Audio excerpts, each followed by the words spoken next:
Hello.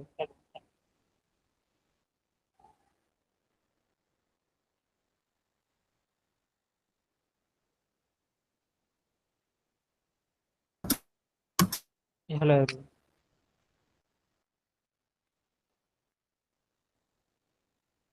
Hi, good evening. Yeah, good evening, everyone. Uh, this is session two. Okay.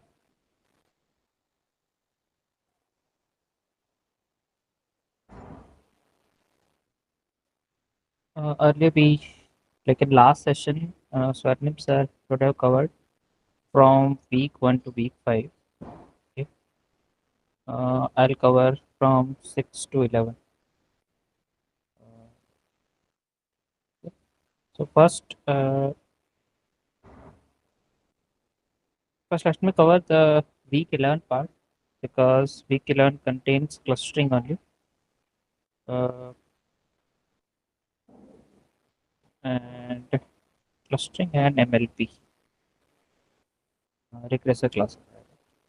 So I'll just cover it. Uh,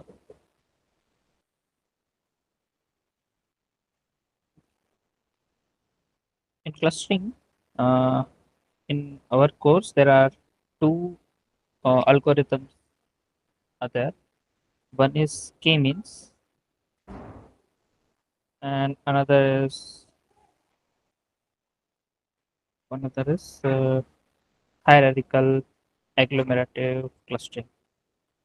Right? So in k-means,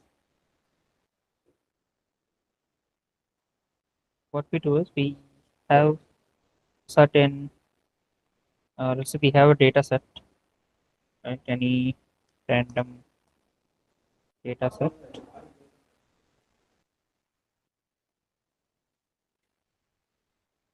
something like this. So we want to cluster it. Uh, so the method we choose is what we do is we first initialize a random cluster. So there are like uh, two ways we can initialize this. One is either we choose random or we can do k means plus plus. There is another in which like this two will initialize itself. Third is third is mm, we give the points, like we can give the points, right? In code we can give it, but this is not a popular way to initialize. So popular way is this, or maybe we can randomly initialize it. That is also a possibility. So anyway we initialize it. So first what happens is we get the centroid somewhere we have to choose. So first we have to choose how many clusters we want. Like the parameter for that is in sklearn should be n cluster. Okay? Something. So you have to choose a number, integer. Okay. So let's say 3, 2, anything. If I choose 2, then probably somewhere it will initialize. Anywhere it could be, it will initialize, and then we compute distance of all the points, and then assign label which is nearer to it. So in iteration wise, we change it. But let's take 3 only. So just so we have that kind of data set, easier to explain. So anywhere it's initialized, what we do is first epoch wise, right? Let's say epoch or iteration, both the same. So let's say there's an iteration there. Okay. So in first iteration, what we do is we compute distance of each point from this centroid, right? Distance, you can choose anything like Minkowski or uh, Manhattan or Euclidean is also there, something like this, right? So differences like power is there, like let's say x1 minus, uh, or let's say I have 2 points. This is uh, x1 comma uh, usually we write y1, but in our case it should be x2, something like this. And this is let's say x3 comma xy. I'm just randomly giving numbers. So this will be some numbers. If you use Manhattan, then what you have to do is x3 minus x1. We take the uh, mod of it, and then like x2 minus x4, right? Like power should be 1. And if you go to Euclidean, we increase the power to square, and in Minkowski it will be 3 with something So can you please repeat this power term, sir? power term. Okay, so in Manhattan we use power 1. In this power is 2, and in Minkowski power is 3. It doesn't Oh, matter. So whichever way you initialize, we have this all. We can initial. We have distance formula, and what we tend to find out is that the way you initialize distance, initialize this metric, distance metric. Sorry, the way you compute the distances, it can impact the way this classification or clusterization happens, right? Grouping happens. Uh, yes, Sir, in Minkowski also we can set power term to 1. yeah, you can set one. Yeah, it's same thing. So that will be Manhattan, as so it name is as not Manhattan. by default 3, sir. It's by default 3, but we can reduce it also. Yes, you can reduce it. Okay, sir. Uh, yes, it's just a distance metric. So internally, what you do is you just find the distance between 2 points. Okay, this all are metrics used for computing distances. And okay, yes, in k means we find the distance of each point. Right. So let's say this point, that point, this point, every point. Then uh, then let's say from this cluster, this all are nearer. So maybe we assign this class 1 or something, right? Uh, yes, we assign them. Let's say so this is a cluster I found, and this is another clusters is there, and this is another cluster. I found this cluster. These 3 clusters are there in first iteration. Now what I will do is uh, I'll compute the mean of this all. Okay, so this all points will must contain some mean. So let's say across this is the mean of this all points. Mean you compute like you add all the points across a column and then divide by that number and across another column. So since we have 2D here, only 2D, so we need to do into XSL. So across this you will have some point, and along Y also you will have some point. So that will become new centroid, something like this. Then again you will compute distance from all the points, and again uh, same thing, repeat again and again until there is no changes happening. Okay, so if no changes are there, then you will stop doing that. For iteration after iteration, you go into this game, computing distance, then assigning cluster. Then for each cluster, you find the centroid again, and then check that are there any changes happening in points. So let's say now first was this, right? Let's say after few iterations, you few iteration you will see that something like this. Let's say something like this is happening after few iterations, and not changing at all after this.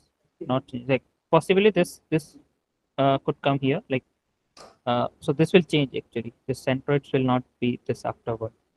Afterward you will have means somewhere here. Centroids will be changed to here. Okay, so you'll have this kind of clusters, and now they are not changing. Like classes of or cluster labels are not. Yeah, that's not changing. So in that case, we stop the algorithm, right? So that's how we do clusterization using k-means. Very simple algorithm.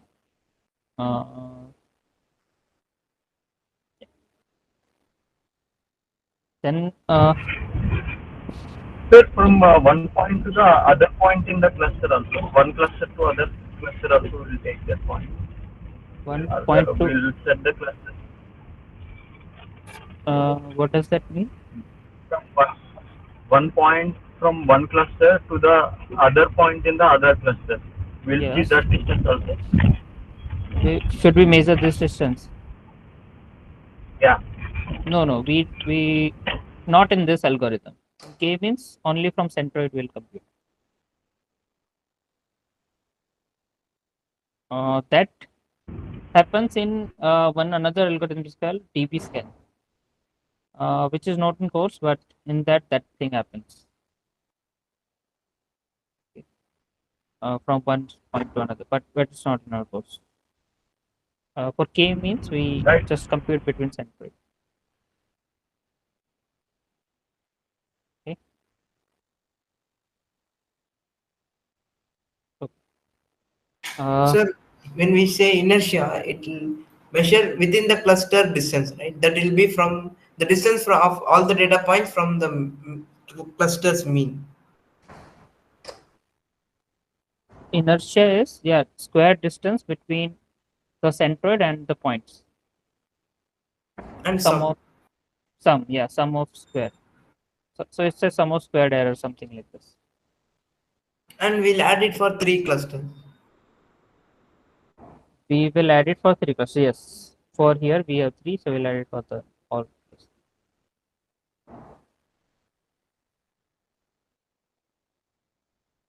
That is inertia.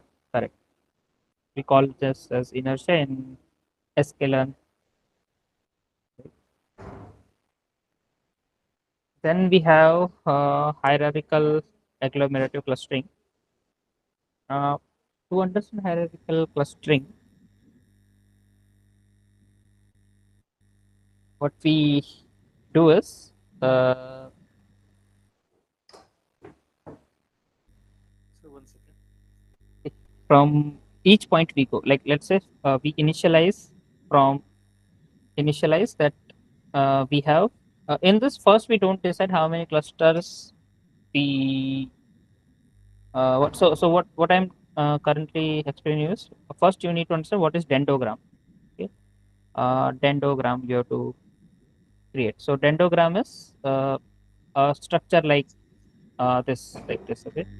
You'll see something like this. So this is a point, this is another point, and not in this way, but let's say this is a point, this is a point, the solar point, then a connection between these two, then maybe they are nearer, then probably this two could be nearer, and something like this. So this is what a dendrogram looks like. So uh,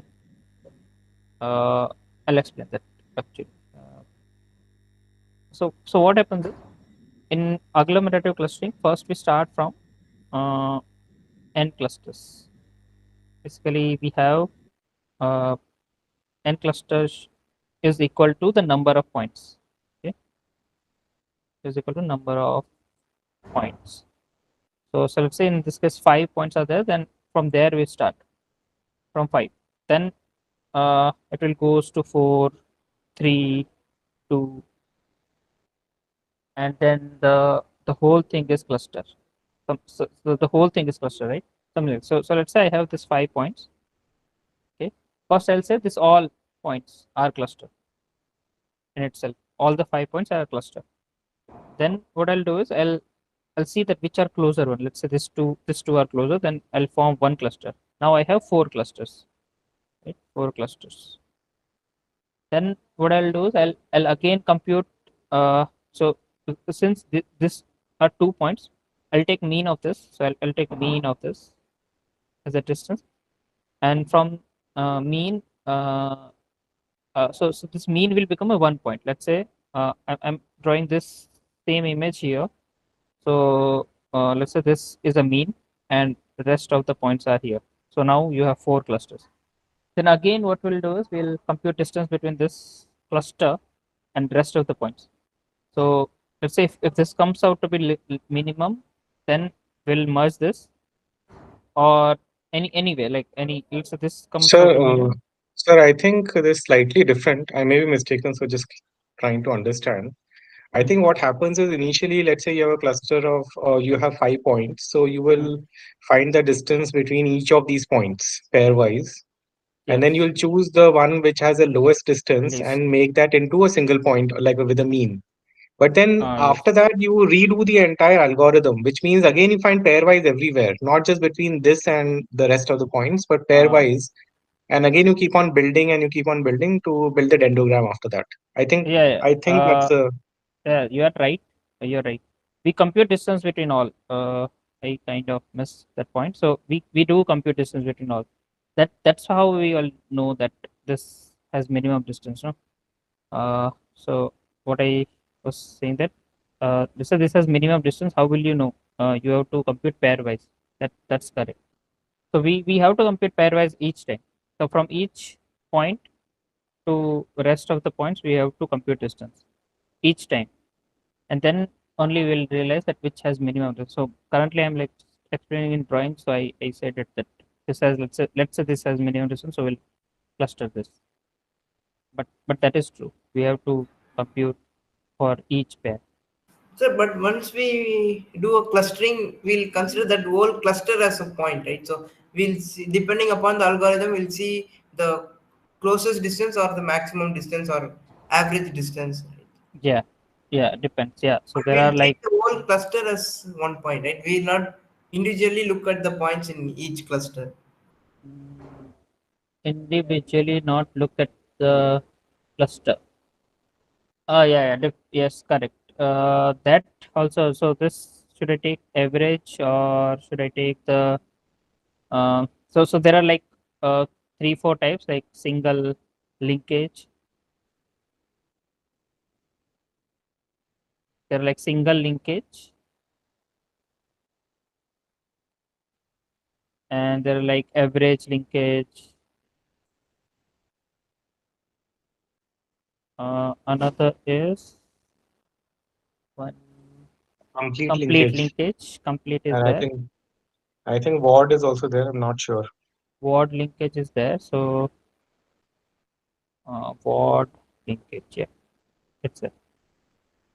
Then there are few more are also there, but these are the four important ones. Uh, So, then what this is word linkage?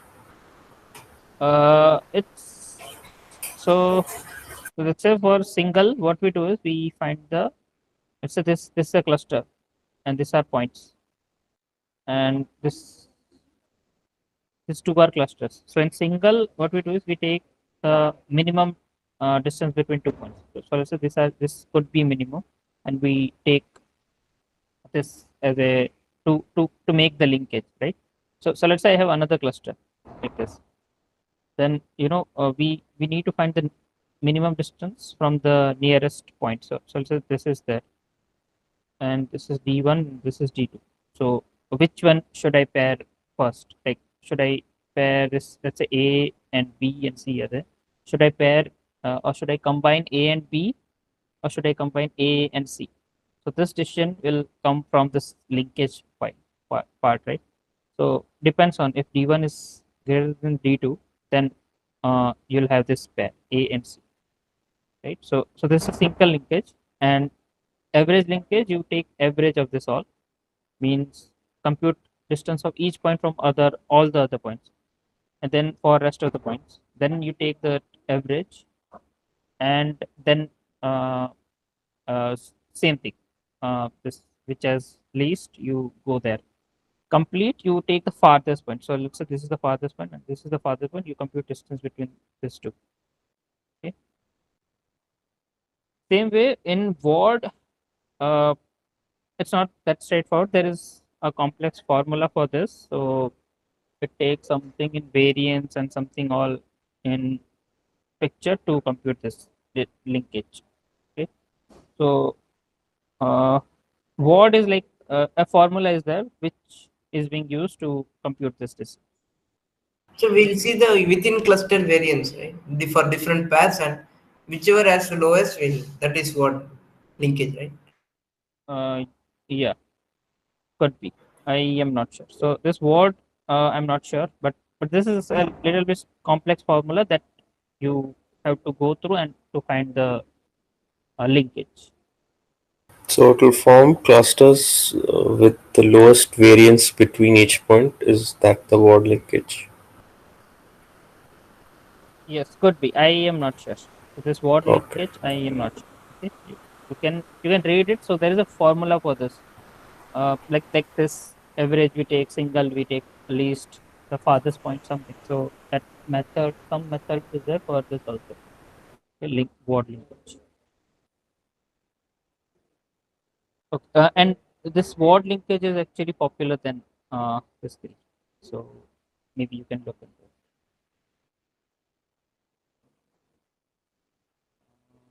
So this is the way we create the dendrogram. Okay. So let's say I have this points and dendrogram. So let's say this 2 point has the least distance. So what we do is generally we uh, across how to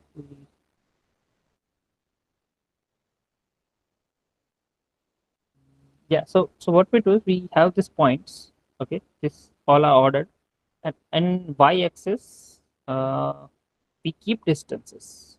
Okay, distance is a metric in y-axis. So this could be let's say this is a row one. Now possibly that this could be row four. Okay, the order here changes that ways so that you can get a dendrogram kind of figure. Otherwise, you'll not get. Let's say row four. If it's here, then to make the connection, there is no diagram or something like that. So that's why this rows or sample or point will shuffle in such a way so that we have this. And across y you have distance. Okay. So let's say this has some distance, like if let's say 10, then uh, it's a then let's say from this point to the third point, some distance is there. Let's say 15, or it could be like this. From this, a fourth point has some distance like 20, and then from all of this, the fifth has this. So kind of like 25 something. So this is how dendrogram can happen. There are different ways like so this is a diagram only which contains this points and distances. So 25 is samples, No, total 25 distance. samples. Distance. Or distance These between are points. samples. These are sample. Row is a sample. Is it not labeled, sir? No, it's not labeled. Distance. Okay. This is a distance. This is a point. So point is across any dimension, right? And dimension, or this is just a row. That. And this is the compute distance between 2 points. So let's say 2 points are there. These 2 points are there in any dimension. We compute this distance, right? Then we compute same thing. Like what we do, we compute distance from all the points, right? For all the pairs, we have to compute distance. Uh, for all the yeah, for all the points, we have to compute distance, and subsequently for this also. This way, we will have this samples, right? So uh, from this, we get to find out that row one and row four are nearer. So that's why they are arranged nearer in diagram to create the Okay. dendrogram. Okay, sir. So what is y-axis? Distance, just distance across 2 points. So, sir, in exam, if it is asked, we have to calculate this all manually, right, sir? No, generally we don't ask, but if there is a questions on uh, yes, very easier, it should be there. Like usually not that complicated, but yes, you have to compute this distance, and not for this many points. Maybe less, three, four. Mm-hmm. Okay. Or there could be another way to solve this. I mean, let's say if you see let's say if there are points like 1 comma 2, 2 comma 3, and then you see like 10 comma 11, and let's say 15 comma 14 comma 15 something, and we say create two clusters, which are they? Then if you start computing distance, then you can do that, but uh, Visualization we by can. visualization or sense of this, you will know that these two are farther and near or something. Mm-hmm. Could be possible something like this. Okay. Excuse me, sir. In the dendrogram you drew above, uh, yes, sir. In that the rows are arranged in accordance to their distance, right? Yes.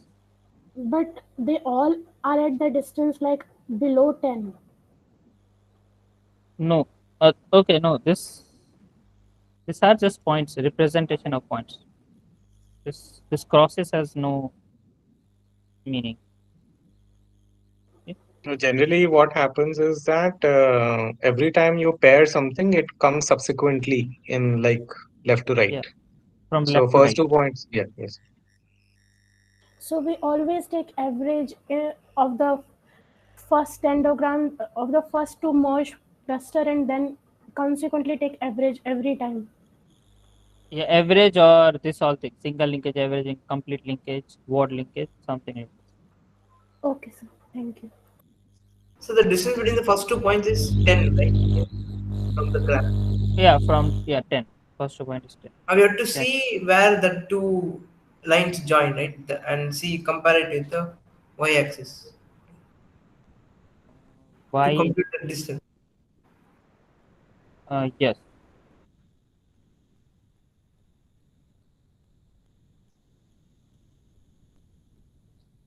They could be.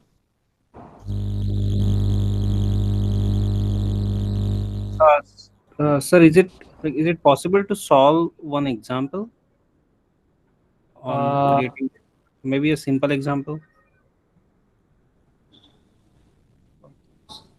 but okay, let's say this four are points. Okay, say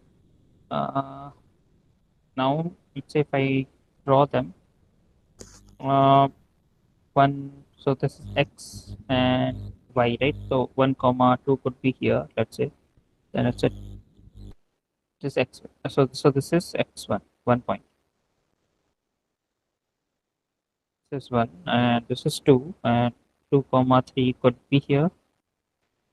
Then we have let's say 10 somewhere here. 10 comma 11 could be here, and 14 comma 15 is like kind of here.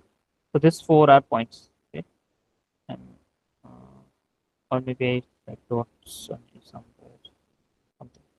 So something like this points are there. Not in straight line, but uh, yeah, they are points. Yeah.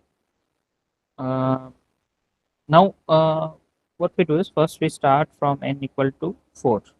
I mean dendrograms. In hierarchical clustering, you can select the n clusters, how many clusters you want and all. But before that, you need to create the dendrogram. So we'll start from the whole thing, right? That whole thing is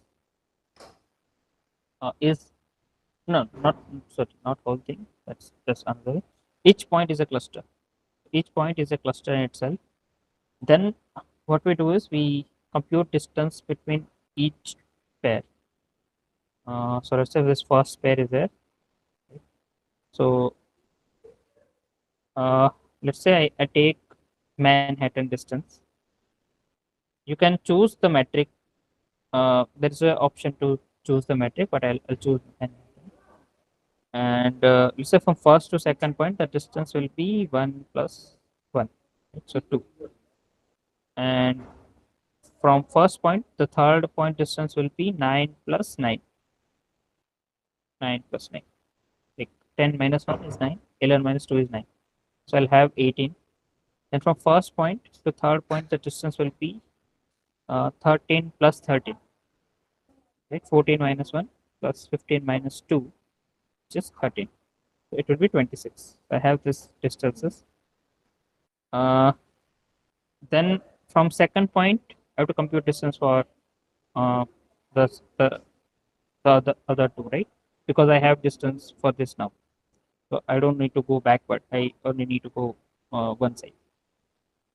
Now let's say 2, 3 to 10, 11. If I compute distance, then I'll have 8 plus 8. Oh yes, 16. And from 2, 3 to 14, 15, the distance will be 12 plus 12. So that will be 24. Now this one point, this only one distance I need to find, because the rest of the distances I have. That will be how much? 4 plus 4, right? 8. So this distance also now I have. So all the distances I have. From this, uh, so first I can uh, now I have distances. I can choose any method from this: single, average, complete, or word linkage, right? But in this point, at this point, it doesn't matter. Like if I take single, since these two only points are there, so doesn't matter. And average, if I take, then only also these 2 points are there. That complete, I take any point, any type I take, these two are also only going to be there to get the result, right? Only one point in a cluster is there, only one point in a cluster. So any method I choose, I'll have, I can take this distance, and I can do it, right? So let's say this uh, So what is 4 plus 4? 8. I mean, No, which point? 10 comma 11 to this 14 comma this Okay. 15 distance. So from 14 minus 10 is 4, and 15 minus 11 is 4. So I'm taking magnetic distance.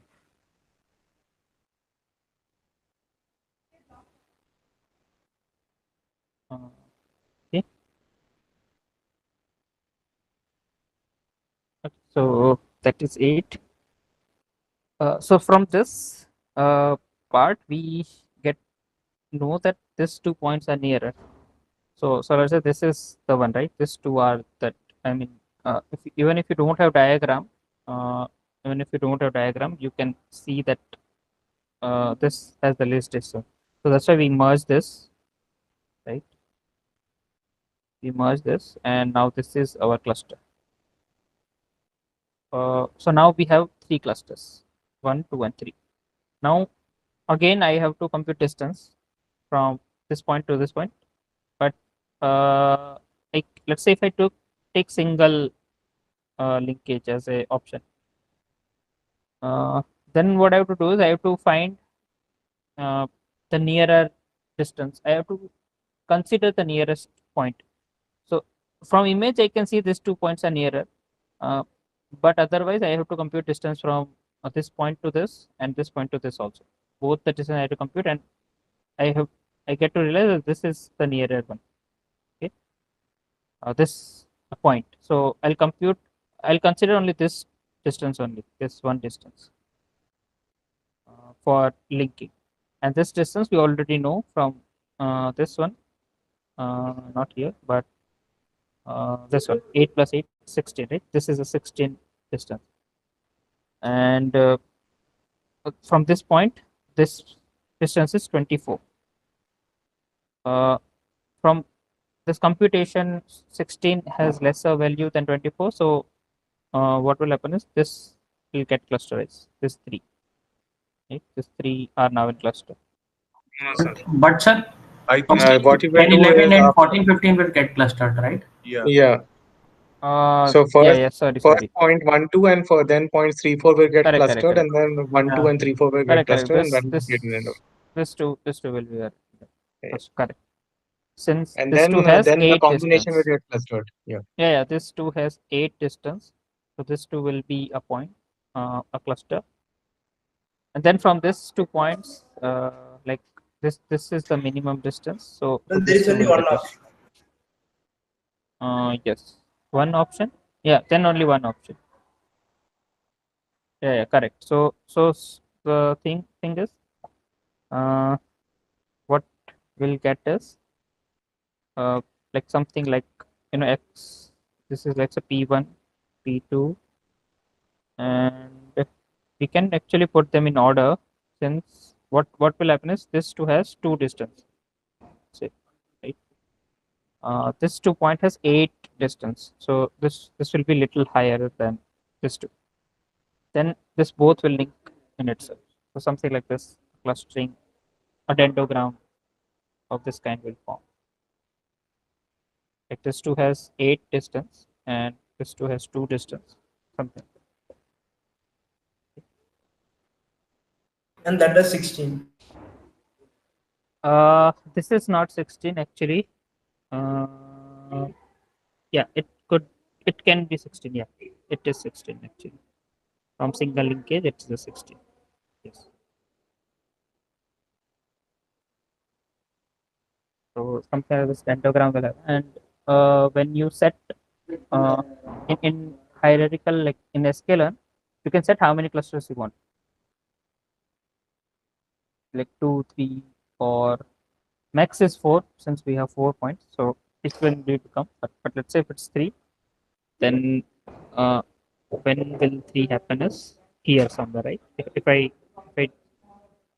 cut from here, then I'll have 3 points, 1 point, 2 point, and this whole thing is a point.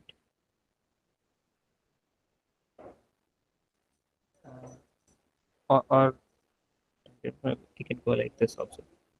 Okay. Same thing, like, but generally we prefer this uh, horizontal line to cut the dendrogram. And let's say you want 2 points, then you can cut from here like this. So this 2 point will be a cluster. This two are already clustered. So that way you can do the clusterization.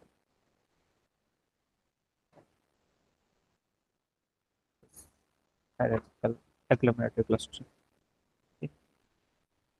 And we don't need labels or y-axis for this. We don't need labels or y-axis. Y, not axis, but y or target.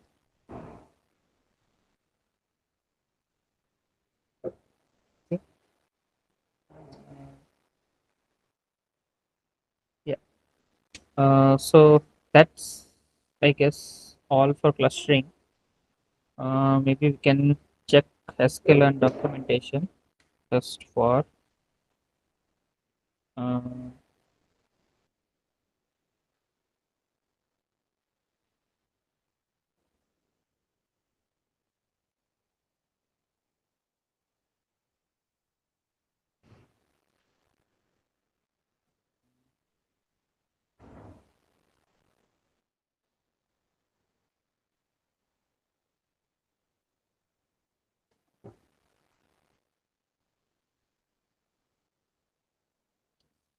so in this, if you see, there are many things like DB scan is there,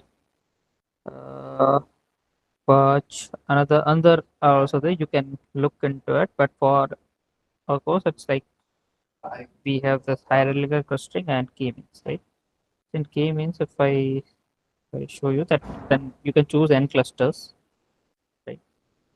Uh, and you can initialize either k means plus plus or randomizer. So if you do k means plus plus, then using sampling based on impaired probability distribution.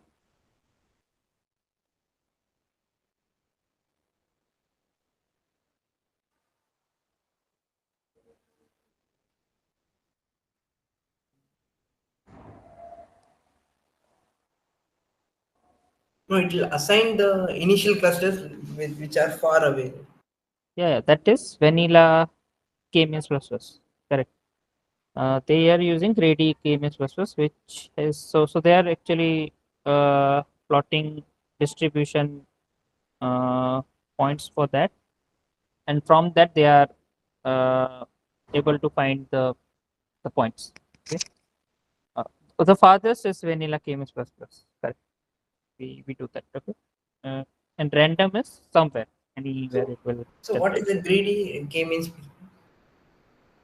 That's this, like they what they are doing is uh, they are plotting this empirical probability distribution of points, and from that they are able to find out. So even I am not sure how they are doing exactly, but uh, how is the person problem? So which one? Greedy k-means clusters. So in Oh. vanilla we take the farthest point, but in greedy we something they are doing with probability distribution of the point. So that is better updated version of K means plus plus. Yes.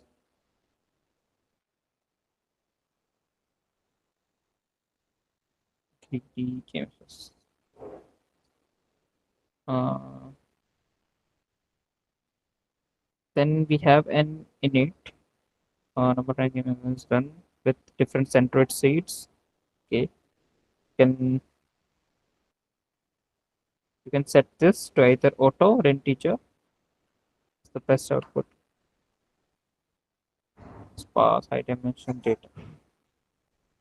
You can initialize how many number of times k-means algorithm is run with different centroid seeds.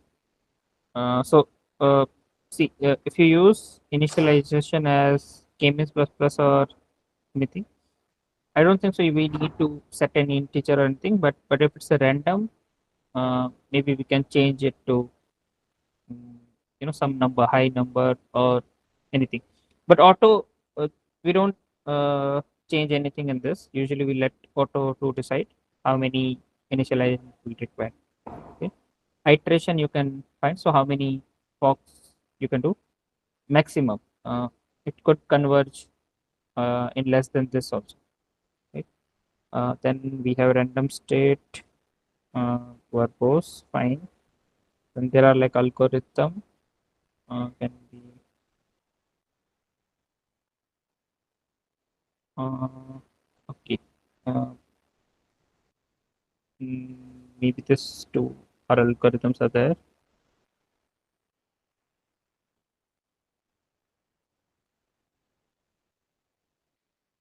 Uh, then we have attributes. So the most important is labels.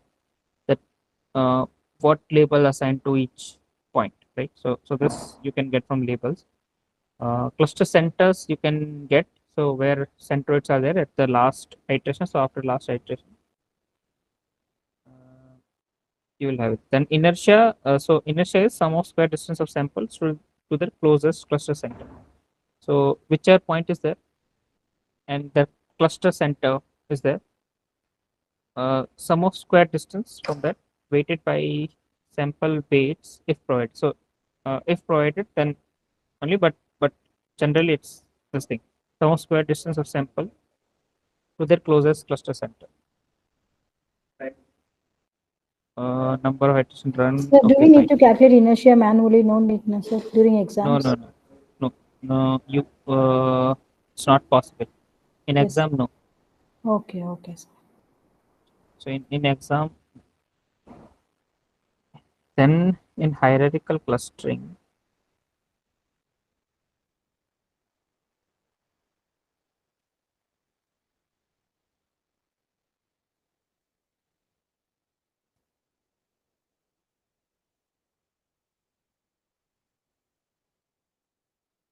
so you go to agglomerator clustering. In this also, you can choose how many clusters you want. But this decision, n cluster, how many you want. First, what you should do is you should plot the dendrogram. Okay. Before this, then choose how many clusters you want. So it will give you that after doing that.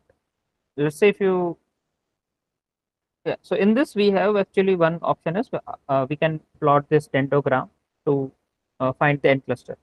Otherwise, maybe what we can do is we can uh, do this grid search CV is there, right? Grid search CV. We can give grid search CV, and in that n clusters we write 2, 3, 4 something area of n clusters we can give, and uh, let the grid search CV decide which is better. Okay. Uh, we can do hyperparameter tuning in this something, and then distance. So So whichever has lowest inertia, right? That will be. yeah, yeah, that will become n value, n cluster value. In this metric, we have Euclidean L1, L2, Manhattan, cosine, or pre-computed. Only Euclidean is accepted. Some information connectivity.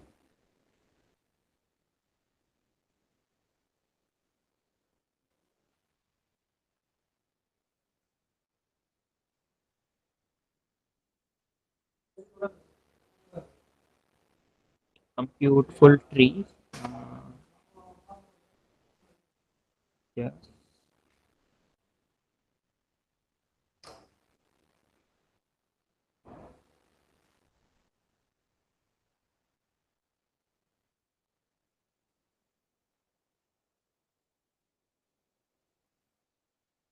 Then you can choose minimizes the variance of the cluster being merged. Okay. Then this four variants, four linkages are there. Distance threshold at or above which the cluster will not be merged. Yeah, you can set this distance threshold also. So by default, there is no threshold, but you can give any float value that uh, distance threshold or above which clusters will not be merged. So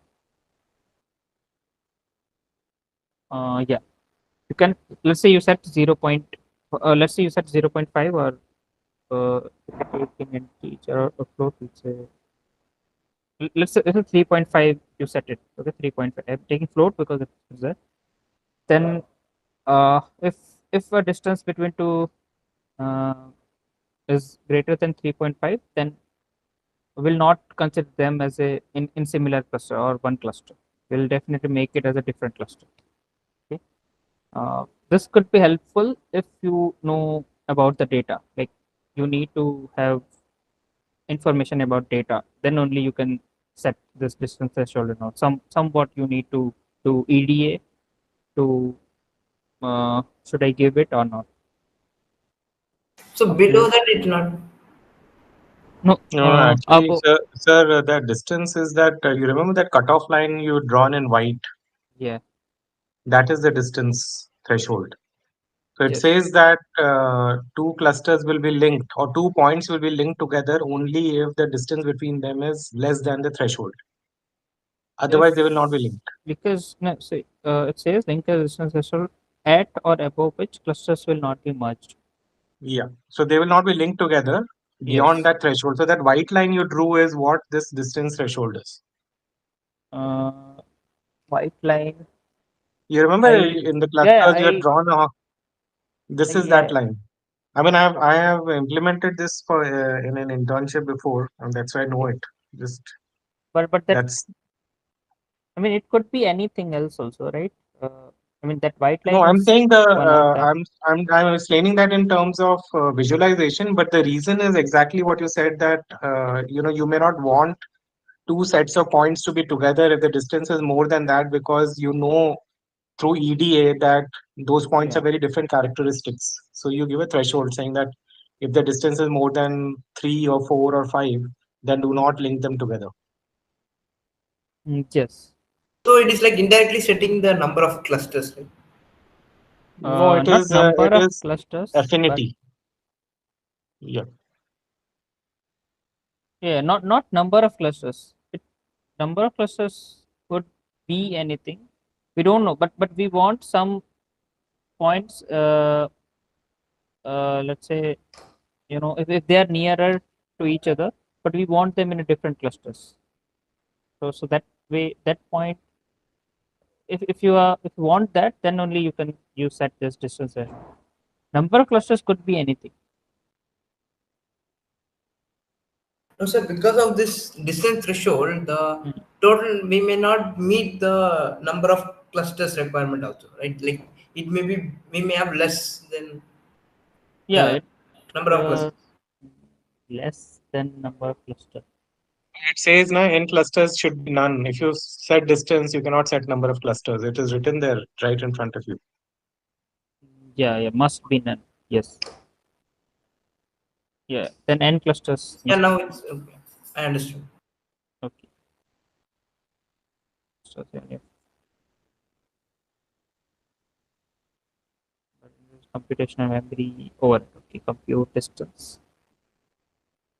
Uh, then some attributes are there. How many clusters? That's fine. Labels, which is important. Which one got what? Number of leaves in the hierarchical tree. Uh, distances and estimated number of connected components in the graph.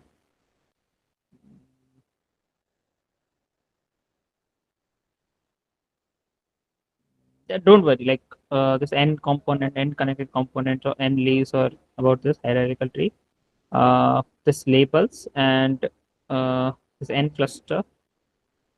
Then distances you can check it out, okay? But don't worry about this too much. We will not go into this in quiz. Sir, also can we set like which cluster should be labeled as 0 or 1?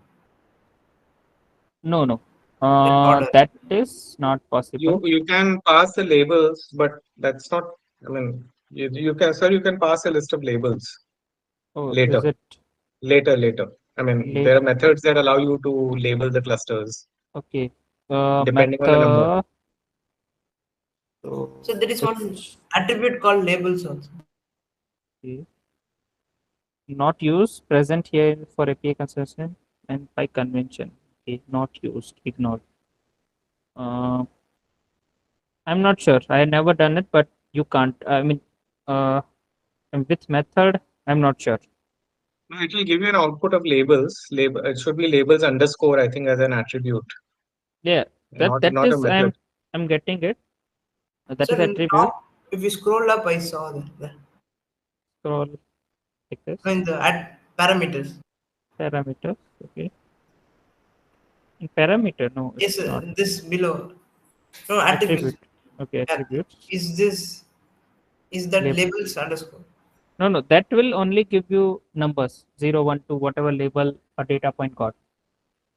It will not, you can't change it. Like, let's say somebody got 0, it will be 0. Like, let's say you want all the zeros to become 1, or you want to assign them in your way, then it's not possible. In your way means like you don't want 0 to it start from 0, or you want it in some other way. Let's say ABC, you want to call it, or you call it others, you can't do that. Not here, but you can write function or something, then you can. Still, it doesn't make sense much to it, but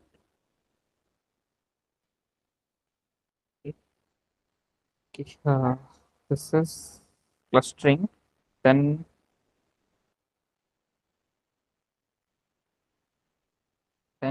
we have now I'll cover MLP. Let me go MLP. Sorry, sir. Before we move on to MLP, there were some past year questions regarding like density based clustering and distribution based clustering. Is it? Yeah, I remember like at least like saw two questions, and even in the practice assignments there was some question in the activity questions also. Like I don't think they are in depth as much as like agglomerative clustering or k-means, but I think they do talk about some overview of those techniques. I'm not sure.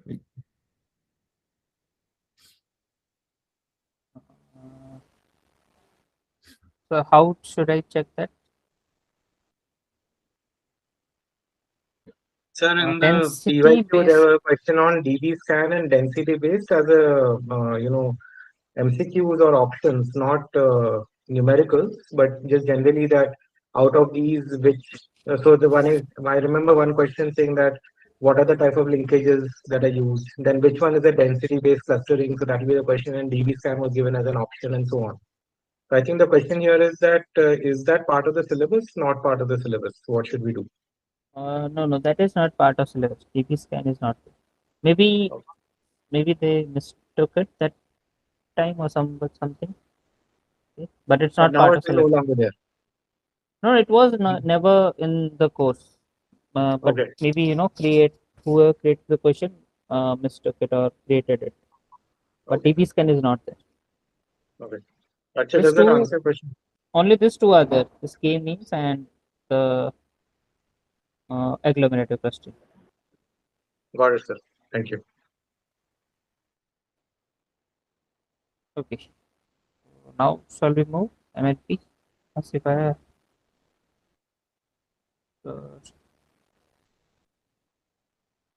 in previous term P or practice assignment. Practice assignment it's there. Sir, what about density and distribution clustering, sir, based? It's not in syllabus, he said. Okay. Density and distribution based clustering. So the distribution or density base is, I guess, DB scan. Okay, sir.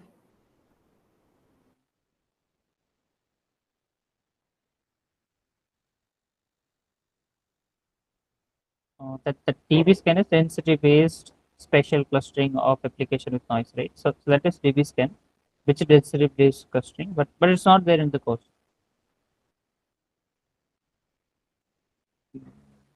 Yeah. In B practice assignment, it's there. Okay. If I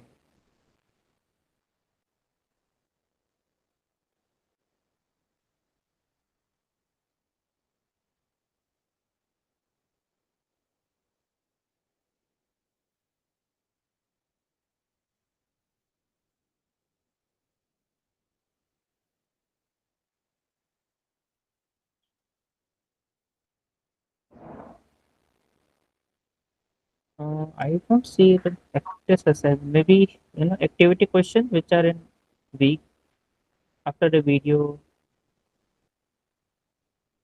In the following is a clustering method. Okay. The question is which of the following is or are clustering method? In that, DB scan is given. Spatial spectral clustering is also given as an option. Okay, this and the correct answer should be all of the above. I mean, I know it's not in the course, but they have given as an option. Just, I mean, not sure why, but they are clustering techniques. But there could be any numbers of clustering techniques. How will you remember it? Not possible. Okay, which are following the clustering method. Then again, connectivity based, centroid based, density based, and all of them. Yeah, these two questions are there. And we know centroid based is K means, density based is DB scan, connectivity could be hierarchical clustering. Uh, yeah, but maybe yeah, you can say that this is not uh, that much important. Like, so one question is there, uh, which is difficult. This which clustering, like connectivity or centroid or what density based. Another is just names of few clusterings were added, but they shouldn't have. So maybe it's a mistake while configuring this question. They So added it. what is distribution based clustering? Uh, Distribution based clustering. So that there could be another algorithm for that. Okay, which is on distribution. That is DB. No, DB scan is density. Okay. No, maybe it's a sorry. I'm not. No, DB scan is density based. Distribution, what could be that? Gaussian mixture model.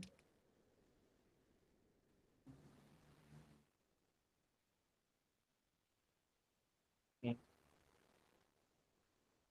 Clustering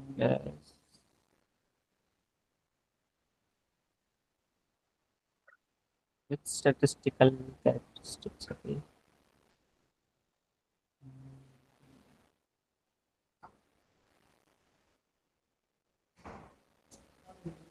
Yes, Gaussian mixed model is an expectation maximization clustering is there. Yeah, this two are there. So GMM is that. Uh,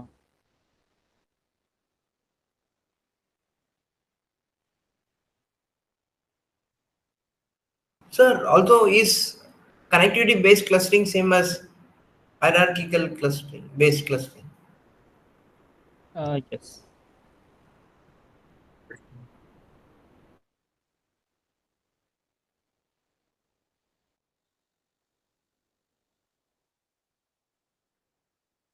Mhm. Yeah. So that's what I'm saying, that this all techniques, like there are other techniques as well. If it haven't been taught to you, you'll never know these names and all. Yeah. So it's a mistake of inactivity question, but don't worry, it's not there in the code. Okay. Yeah, yeah, let's cover MLP. Yeah. So MLP is very small topic. So what happens is we have like you will go across like deep learning, and you'll see images like this, like this are called neurons. Each this round is called neuron, and in neuron what happens is, so this is a neuron. This is called pre-activation, and this is like activation. Uh, but it is represented by this one module. The whole thing is represented by this one small circle. Okay, and uh, so in pre-activation, what we do is we just sum it up, like x1 w1 plus x2 w2, and something like sum it up all the points. In activation, there are few functions we apply on that, right? So this will become uh, you know input to a activation function. So activation functions are, one you have heard is sigmoid, or you call it logistic also, logistic function. Okay, 1 by 1 plus e power minus x, and this x will be this whole thing, or let's say this is z, and this is a sigmoid function. Okay, sigmoid activation. Then another is softmax is there. So this will help if you have classification, binary classification. Okay, binary. Uh, but internally when we create this uh, input layer, hidden layers, output layer, that time you can give sigmoid. In softmax you can't give there. Internally you can't, like let's say this is a first layer, which is input layer, right? And then this is a hidden layer, and this is another hidden layer. Let's say this is another third hidden layer, and then you have output layer. Okay, output.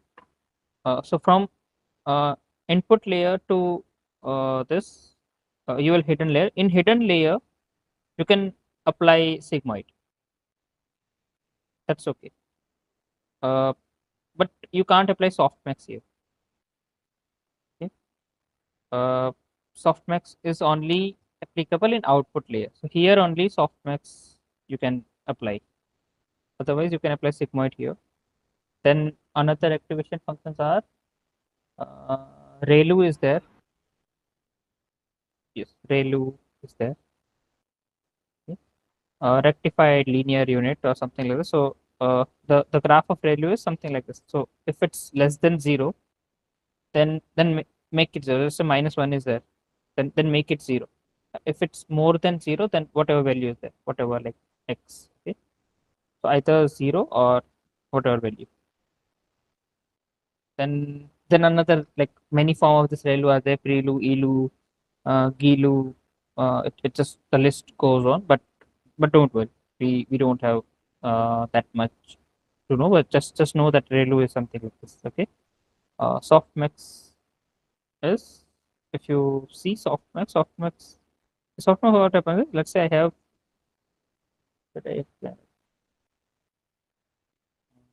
let me do. So let's say I have A, B, and C values. Now I want to know which is the true class or something. Okay, so this all are value actually, like in floating value. It could be negative, it could be positive, or anything. So to find out which has the highest in this, we need to compare in between these three, right? So to compare this three, we have a function like what we do is we take e power a and then sum of it, e power a, e power b plus e power c. So this is a softmax function, and we apply for all of them like e power b, then the sum, then e power c, then the sum, and whichever has the highest will become the class of that, like classification wise. Let's say this is 0, this is 1, and this is 2, then whichever has the highest, that class will be chosen. Okay? That So class what will is be. ABC? These are values. You'll get it from this neuron. So like I said, pre-activation is there, right? And then activation. So activation is softmax. In pre-activation, you will have this value. You'll get this values. I mean, I need to. I can tell you this much only. Since you'll know this all in deep learning, but you will have some array of value. Okay, from uh, this the last hidden layer. So from this hidden layer to this output layer, you will get this value by summing it up. Oh, each neuron will give each. Here, for example, there Yeah. are 3 neurons in the last Output hidden layer. layer. Yes, three neurons. Yes, 3 neurons are there in output layer. So So like sigmoid, this will also return probability, but the only thing is that is for binary, this is for multi-class. yeah, this is for multi-class, and we can only apply softmax in output layer, not in. Sir, how to identify that this is multi-class, sir? Because here we didn't set any labels. I mean, we will Here give we only did. input. Here we didn't, but you will have the labels. You can classify from labels only. I mean, this is MLP is a classifier. This is not clustering technique. This is a classifier or a regressor. So this is a supervised learning. Okay, okay, sir. Okay. So supervised. You will have X and Y's. Okay, sir. Yeah. Then yeah, the important parameter in this is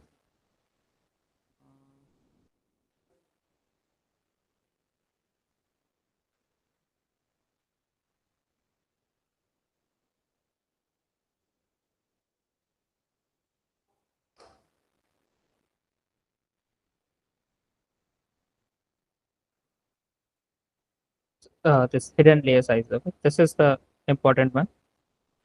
How to write that is, so the parameter is hidden layer sizes. Okay? This is the parameter. What you have to do is you have to write a tuple, and this tuple, the length of tuple, okay, length of this tuple will decide how many hidden layers should be there. Uh, so let's say this diagram is there, right? H1, H2, H3, three hidden layers are there. That means I need to write uh, something like uh, something here, here, and here, right? So this three, since length of tuple became three, then I have three hidden layers. Now, then what should be the values of this? This values, whatever appears here, will decide how many neurons are there. Okay. So let's say this is a 5. That means I have 5 neurons in my first hidden layer. First hidden layer. Right? So this is like this starts from 1. I mean, uh, hidden layers we count from 1, something like that. Right? So let's say this is my input layer, and then this is my first hidden layer. So first hidden layer will have 5 neurons. Okay, so this 5 neurons will come under first hidden layer. Then let's say second hidden layer as maybe 2 neurons. So that's why I wrote 2 here and like this 2 neurons. Then let's say last as 4. So 4 layers. Then finally we have output layer. It we can't set it because depends on how many uh, classes are there, or is it a regression type. So generally we don't set output layer or input layer, right? This is not in our hand. I mean, we can't control it in this scenario. We can only control hidden layers. So that's why only one parameter is there. Hidden layer sizes. You have to write like this. Okay? This is output layer. It could be anything. We don't control this part. Sir, if coefficient is asked, then it will be input to coefficient 0 will be input to first hidden layer. But what about bias, sir? Bias? No, we don't have bias, and I mean we have it, but uh, in this, how will you find bias for the final one? It, it's not that easy. You can index it. Indexing, sir, I'm asking, I'm not asking the value. Like if coefficient 0 means, then it is the value between input layer and the first hidden layer. Like that, if it is intercept is 0 means it's the first hidden layer. Is that so? Or intercept 1? So 0 is first. 0 is first. Okay, okay, sir.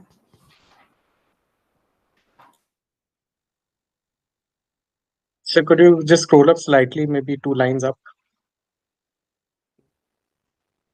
5 to 4. Okay, and then please come down again. Got it. Thank you, sir.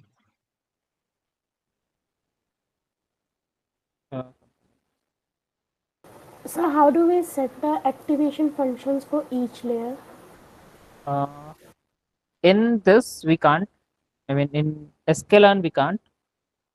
But when you go to deep learning, you will use PyTorch or TensorFlow. In that, you can. So here also there is a parameter. No, not for each layer. I mean, It's only for input and No, we can yeah, set for all the layers. yeah. For all Same the time. layers, you can.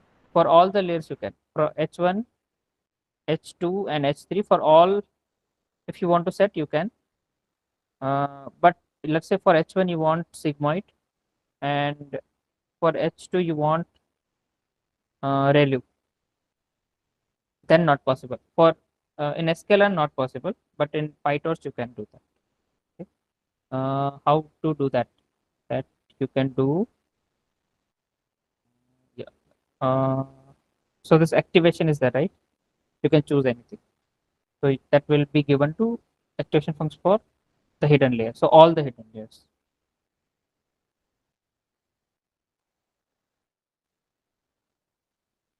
N hidden layer, all for all, you can choose one kind of activation function. Then we have solvers. The alpha, you can set declaration. Batch size you can set. So how much size you want. So Sir, can you please explain solvers? solvers. Okay.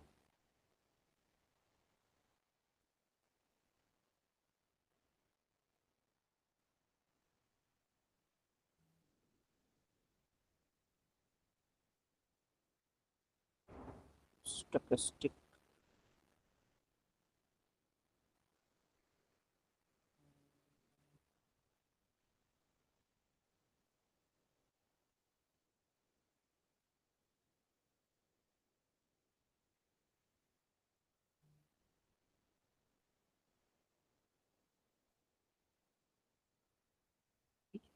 Optimizers. Just, mm, momentum.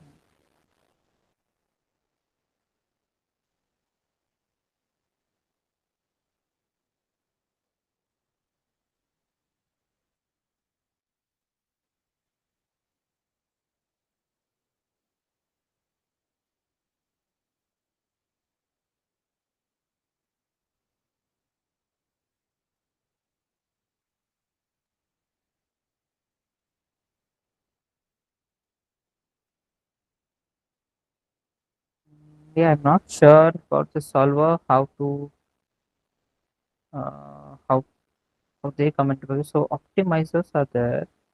Adam is an optimizer. Mm, Then So we it have says the solver is for the weight optimization. So you have to RMS prop. No, here we don't have. But how they? I mean, I know how optimization happens, but I'm not sure how the solver. so is I the mean, question around optimizers. solver or around optimization? It's about solver. Like, what is solver? So I think solver and optimizer are the same thing. So it's always very similar to the like the solver we use in logistic regression. We have Yeah, LBFGS. you need to find the weights, right, for each of the layers, like what Archit is saying. So that you use the solver and you get the weights for every time you go through. Unless there's a back propagation for each layer, you have to find the weights. The solver will help you do that because the method of finding the weights for each of the uh, neurons in the layer. Hmm.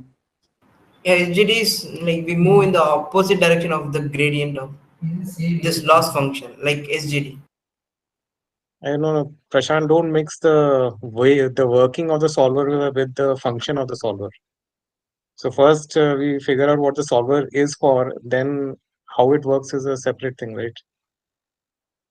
So the question is that there are 100, let's say 100 neurons in a hidden layer, then you need a weight for each of the neurons. How will you find the weight? The solver will tell you how to find, the solver will find the weights for you. Okay. Okay. Okay. Yep. Thanks. Yeah, thanks. Okay, that size you can set 40. That's fine. I guess. So this Nestor and beta 2 and momentum. Don't worry. Okay, this all uh, are optimization thing. How to optimize the gradient descent. Uh, it's a it's, you will come across this in deep learning. Okay, so for now you can ignore that. We have classes, condition scores,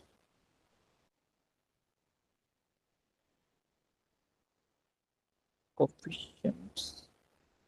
Yeah,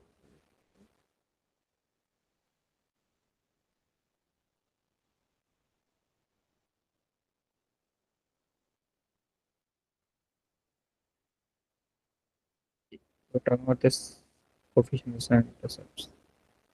Sure. Yeah. I mean, there is not much important attributes are there. This coefficient intercept you can look into it. Okay, you can run this. So which comes where? Okay.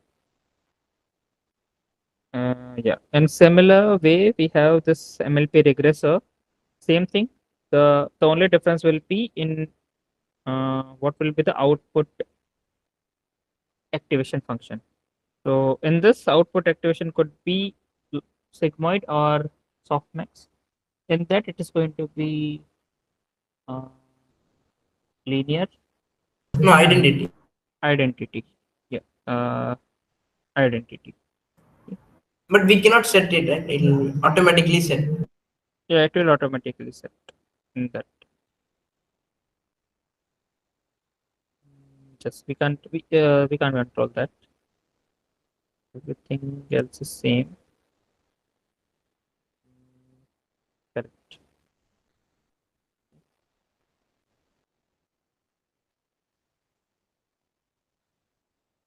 Yes. Okay. Maybe you know run this code, whatever the example is there, and if you have any attributes and all, you can print it and see what's there. Okay. Now let's start. Let's see what we have in um, V10. week 10 is about ensemble. Okay. Then I'll cover 9 also. So 9 is decision trees. Sir, could you use some other colors? Yeah, sure. I'll use white. So for multi-class classification, the loss is multi-class entropy. For what? For multi-class classification, whether the loss is the entropy Cross loss, entropy. Cross entropy. Yes. cross. Yes, cross entropy. If it is binary, then Binary, then also you can use cross entropy. What else you can use?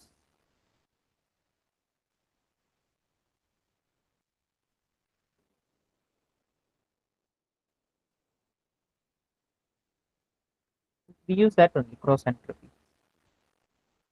Right? Yeah.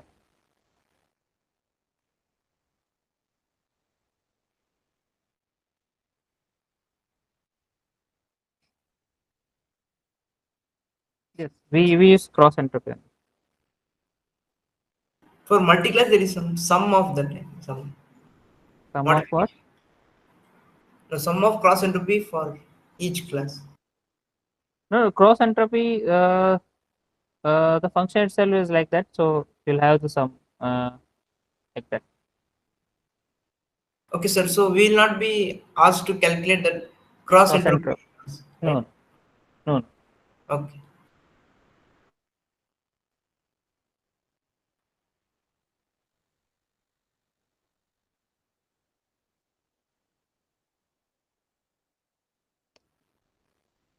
So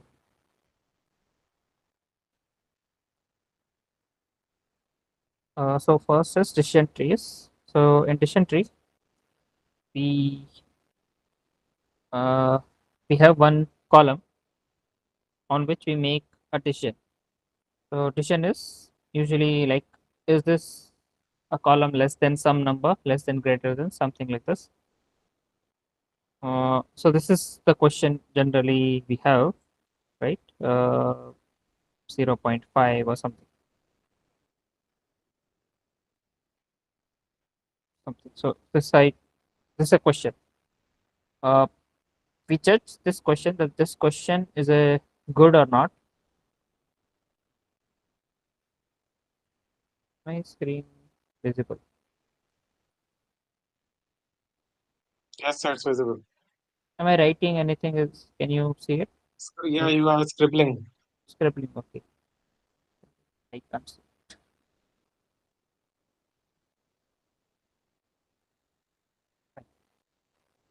Okay.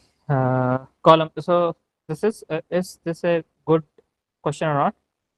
We judge that based on Gini entropy. Or Gini index also people call Gini index. Just entropy. And another is information gain. So these are the way we can uh, check it out that this question is good or not. If this question is good and all, then it will come at top. So there are like multiple questions could be, right? Any other column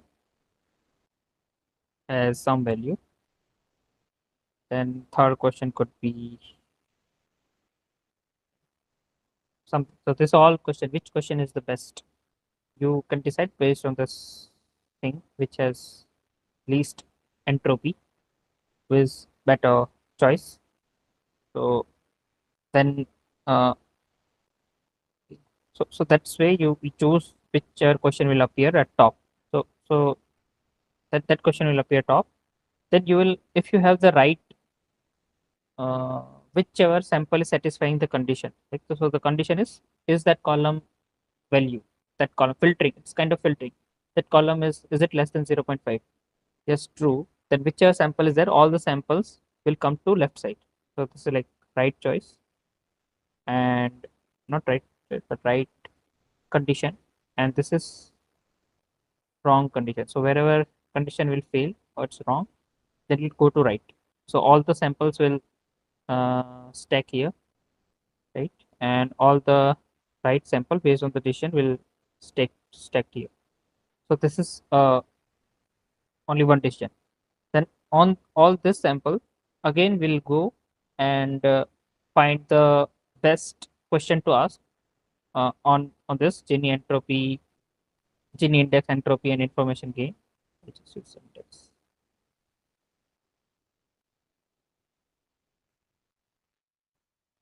That if the condition is matching, then it will go right.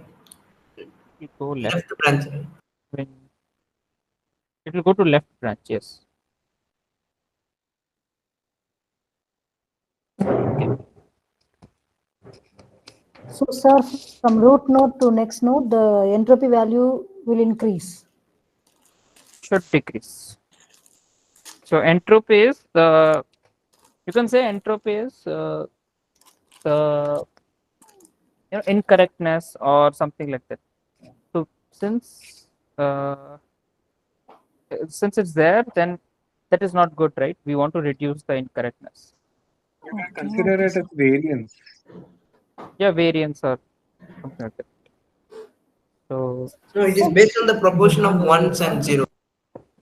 Yeah, P log P. Okay, P negative of probability Minus of P log P plus 1 minus P log 1 minus P.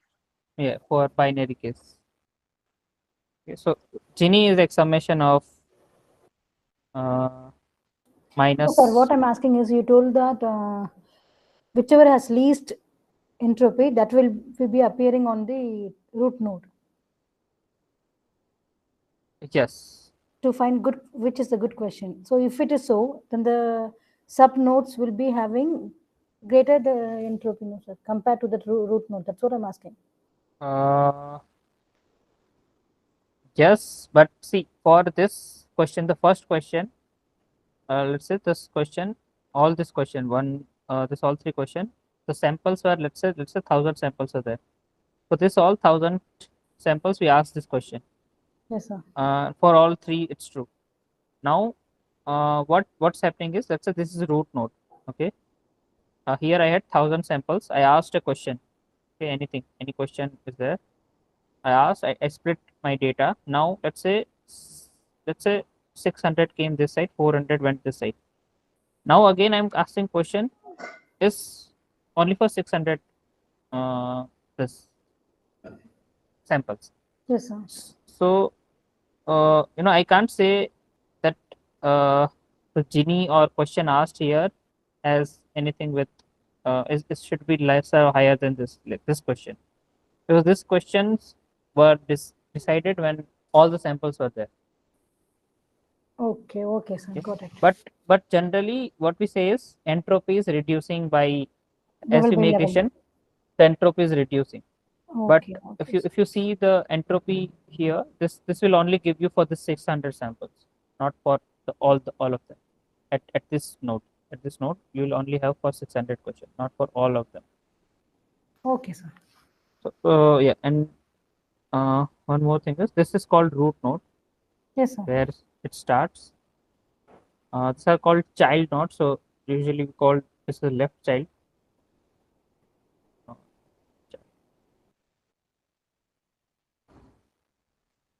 Right child.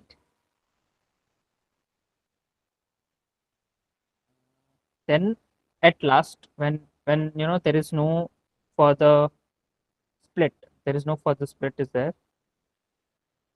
We call them as leaf node. So these are like leaves. These all are leaf node, 4 of them. This is how addition tree. So the entropy of leaf node will be lesser than the child nodes, and that will be lesser than the root node. Yes, and we should we want that, but that's not true always actually. Or the compute, I'm not sure to see the entropy and all. If you compute for all 1,000 of them, then it will come out as true. Yes, you will have SI entropy at leaf nodes, because see leaf node will have all the all the pure values. Let's say yes, if it's uh, correct classification, right? So all of them will get correct classification. So you will see that the entropy is like around zero, then leaf node. If you let it grow the whole thing, generally you will see all the points are correctly classified, and they are uh, they have very less entropy, around zero. Yes, sir. Okay, in the exam, if option comes that the child nodes will always have a lower entropy compared to the parent node or root node, then that should be true or false. Uh, that should be true or false. That is true. That is true. But I mean, say what I'm talking is, if you run the sklearn and you print the tree, let me show you. Sir, anyway, the tolerance level will make sure that the entropy is not decreasing, the split will not happen. Uh, Tolerance level. Yeah, will ensure that if the entropy is not decreasing, the split will not happen.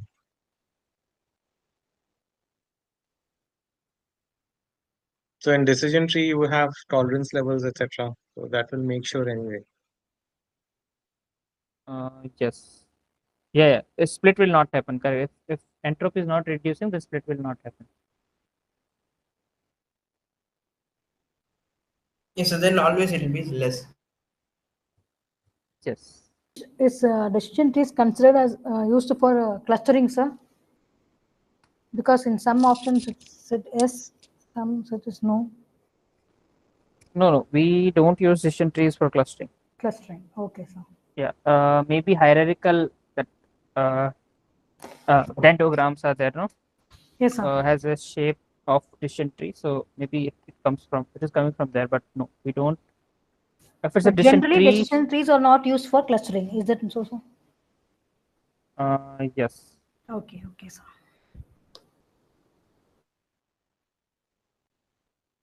Sir, and this entropy we calculate at each node, right? For binary, it will be that normal entropy. For multi-class, that will be that multi-class cross entropy. Right? No, it will be like the loss function. Yes. It will be like loss.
So just random values, and let's say y is in make it classification. If I want that, then I'll write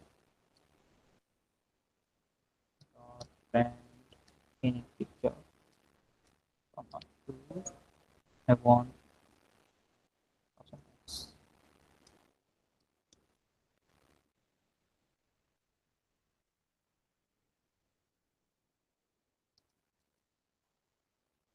so this is a array.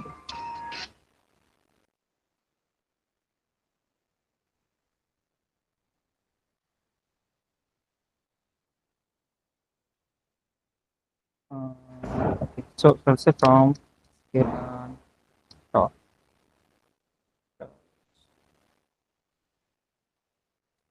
decision tree.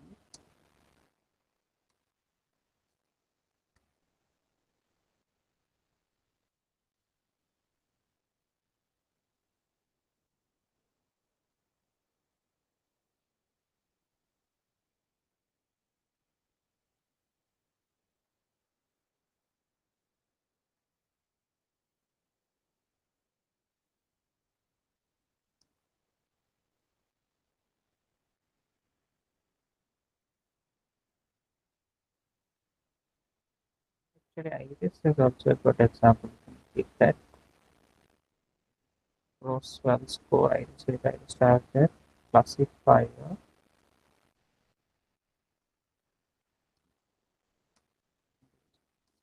Dot fit.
So let's say I have this kind of diagram.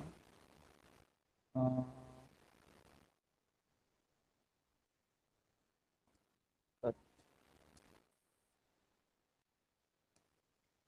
In the plot tree, so you can set font size. That will increase the size a bit. And in Matplotlib, you can increase the canvas size. yeah, big size I can. Font size. Plot tree font size. Okay, plot tree font size. Yeah. No. Just font size.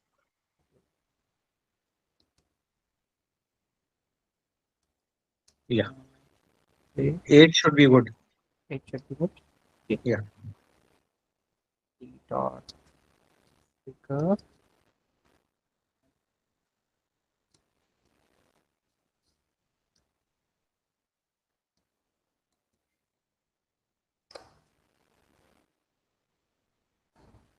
Okay.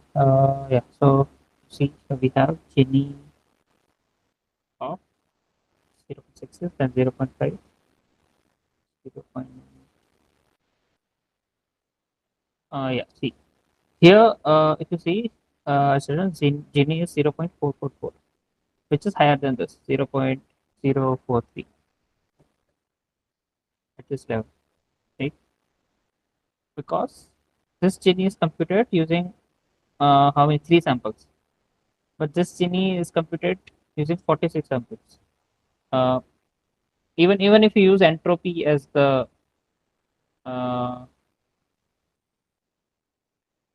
if, even if you choose entropy, then also it will happen like that. So, but the split won't happen, right? What about that? It see If the overall meaning. entropy at the node will decrease. Yeah, yes, the meaning of that is the overall entropy is decreasing, but for that node, uh, we are getting the numbers for that node only, right? The overall is the whole range, all the points. Oh, compared to the leaf and the root. Uh, No, you said overall, right? splitter is entropy is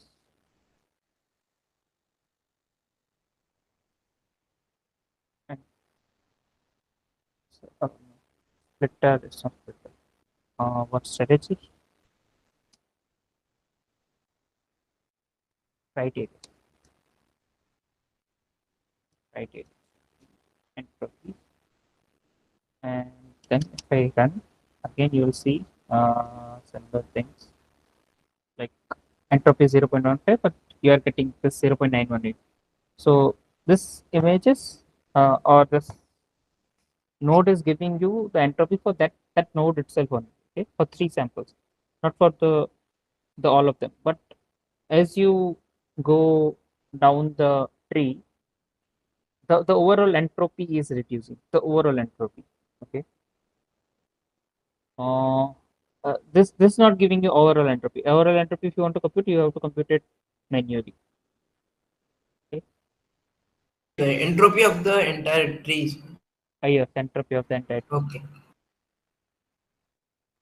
But the child node need not have lesser entropy. Yes, it has no relation actually. Higher, lesser, anything it could be, but overall it is reducing. Apologize for using a wrong term. The term for tolerance is minimum impurity decrease, not tolerance. Min impurity decrease is the attribute in decision tree that decides if the impurity is decreasing in the child nodes or not. If it is not, it will not split it. So I mistakenly called it as tolerance. It's min impurity decrease.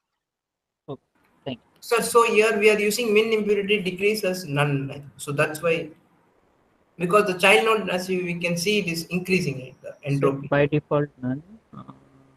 Minimum impurity decreases. Yes, by default is 0. 0.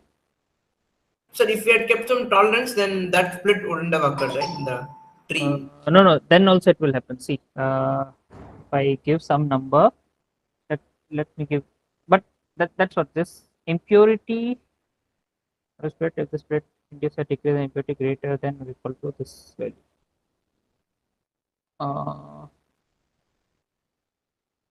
Yeah, see, can you see the computation of this? Like, right child divide by the node tree, then right impurity, then like something like so. So this is. Sir, it is same as calculating information gain formula, is it not? No, information gain is based on after we calculate entropy, right? No, that formula looks like.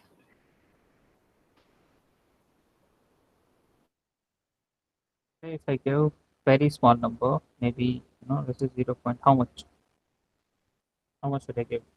Uh, I mean, it doesn't matter, but let's say 0.2. No, sir. Since that entropy is increasing, we can give any positive number to check.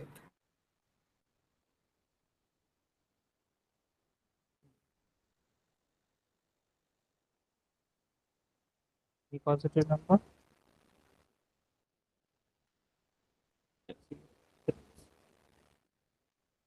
It should decrease by this much.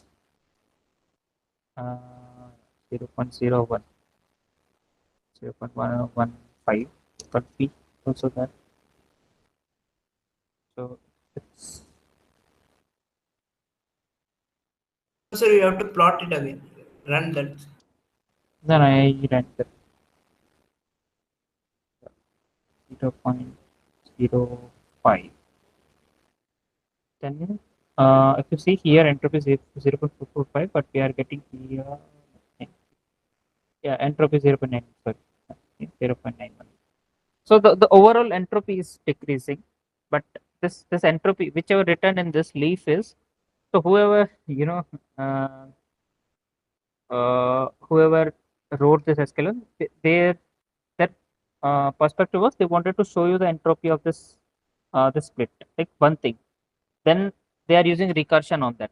So that's why we are having this kind of thing. We are not getting the overall entropy. We are only getting entropy uh, for one decision only. Right? So this one decision we are getting the entropy. No, sir, I think it is only checking for child nodes. Like for all the child nodes, the entropy is decreasing, Hmm. but the leaf node it is increased. No, that is uh, how come that is true? That shouldn't be. Let's say this is one, and here it is 1.5, and I have one. I mean that conclusion is not true, 100%. That for leaf node only it is increasing. Rest it is not. That conclusion is not. It's happening here, but that doesn't mean it is true.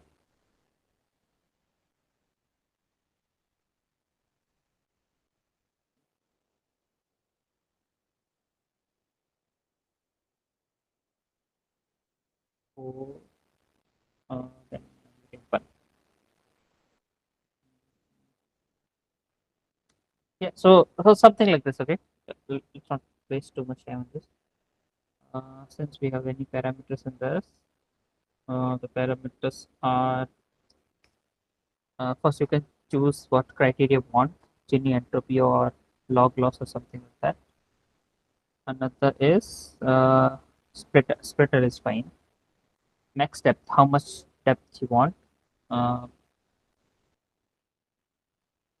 can picture.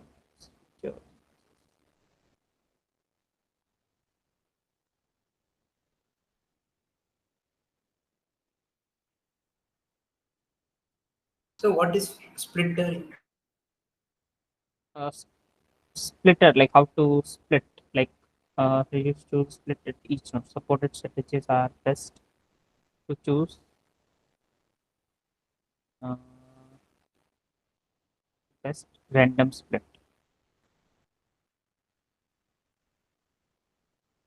Sir, what will best do, sir? Actually, can you please explain the difference between best and random? I can understand random. Random will take the samples randomly, it will divide. But what about best? No, doesn't make sense to do that since we split based on uh, condition, not on Ah, this. not on best or random. Okay. Best or random doesn't make sense because Okay. we have something on that we do it. When No, this sir, will what is come, the idea behind the splitter? Like,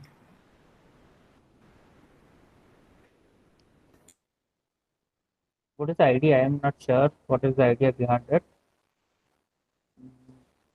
No idea, not no idea at all, like what the splitter will do, because split we do on the condition, not randomness or best or anything. Selfish, not sure what is that. Okay. Max depth, how much depth of tree you want. Okay. I guess it starts from 1 or 0. 0, it starts from 0. Okay. Every time I miss that. uh, okay. Uh,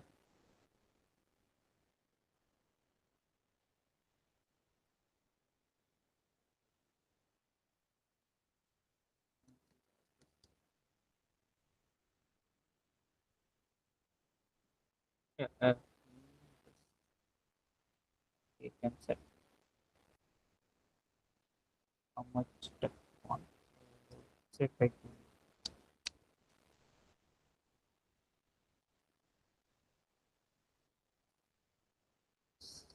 depth equal to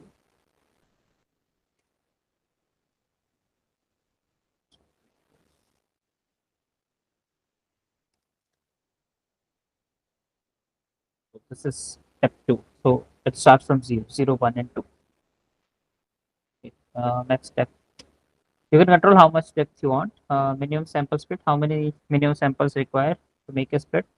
If it's less than that number, then split will not happen at any node. Okay, minimum sample leaf. So this leaf will be the last node where decision where there is no decision being made. Okay, those are leaves. So if you give number some number, then it is like after splitting how much you want in leaf, right? So let's say if you want 5, and if it's not happening after splitting, then that split will not happen. Okay. Minimum weight fraction leaf. Sir, I have doubt in this max features, sir. Max features. Yes, This sir. max. Suppose if we set max features is equal to 2, and if we display it with n features, then what could be the answer, sir? And looking for best split. If you choose 2, Yes, sir. If we choose 2, then consider and if max we feature. display using the attribute n underscore features, then it should be 2, no, sir, but it's displaying 4. Can you please try this, sir, now?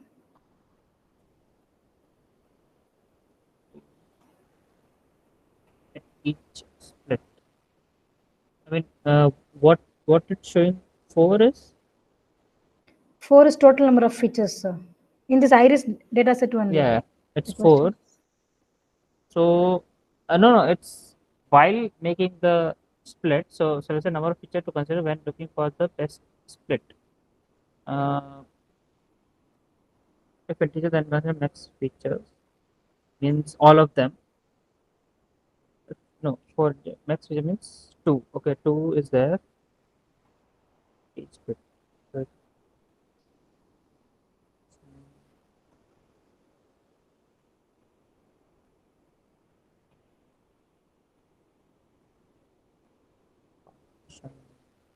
If it's required, it will be input mode.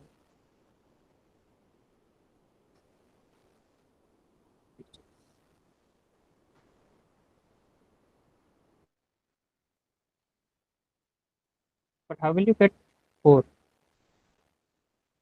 n features in or this in for value of 1 second, sir. I will share the code in the comments, sir. this one?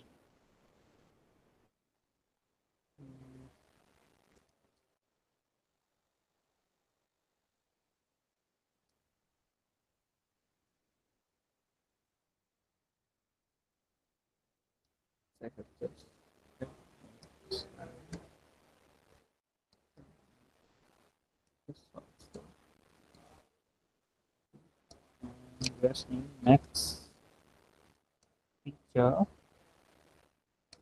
should be 2. What it will do?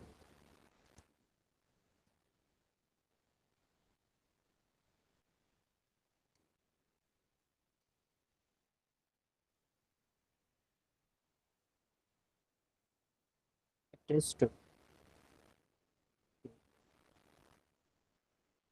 You ask your code. Runners were used to prevent overfit and test consider one which gives the max score.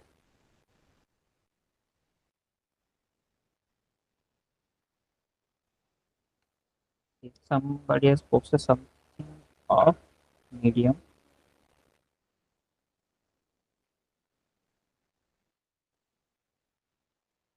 X shape.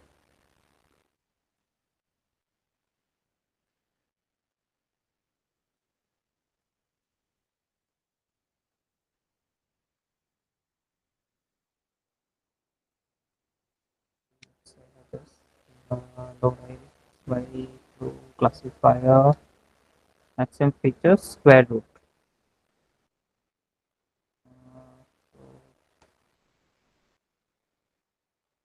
N features used. N feature in no N feature in is how many features going inside. Yes, sir. It should be then. Sir, you will please change square root into 2, sir. Even though it Yeah. is showing only 4. No. See, the point is you are looking at incorrect things. The N feature in is how many features are going in that class. So that is always going to be 4. Okay. What how many are getting used? You will get it from not this like max features. This is the one you need to check. So n features will display total number of features in our data set. Is it so, sir? Number of features in our data set. And It is features not in during. is how many features are going inside the that object. Okay, this Yes, classifier. sir. Obviously, all the features will be used, no, sir. Then. Yeah, all will go. Yes. Okay. Okay, sir. Then now it's okay. So That's what the confusion was. so Actually. why this n feature in is there? It's not to check how many are using. Let's say somewhere you forgot how many features you used to train the model, and you want to check that. That's where you will use n feature. How many it went in, Okay. and how many came out, something like that. So this is a different thing. Okay, sir. Okay.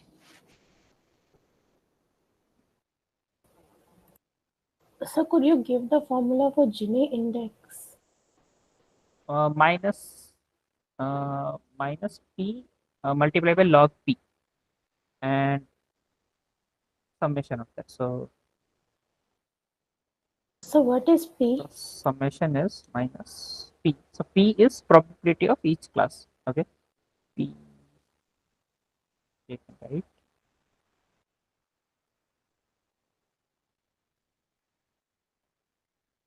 Oh, I we want to do some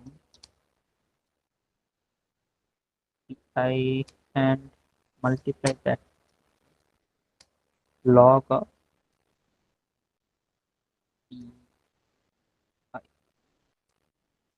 Something like that. This is the formula for Gini. So we calculated every node for this using this formula? Yes, for every. Okay, sir. Thank you. Sir, will there be any numeric No. questions in the paper like to calculate something? Numerical is going to be there, but not on this computing Gini and all. Some basic numericals, okay, like distance or uh, or what could be number of columns you can after transformation, or what else could be numerical. Okay. Yeah, something like that. I'm not sure, but something like that. Okay, distance and all very basic calculation, addition, subtraction, something. Yeah. So when do we use that number of features in? When we want to, let's say you trained the model and you forgot how many features were there while training the model you used, uh, then you can use n features and so that you get it. Okay, sir. So regardless of maximum number of features selected, it will show the total number of columns in the original data set.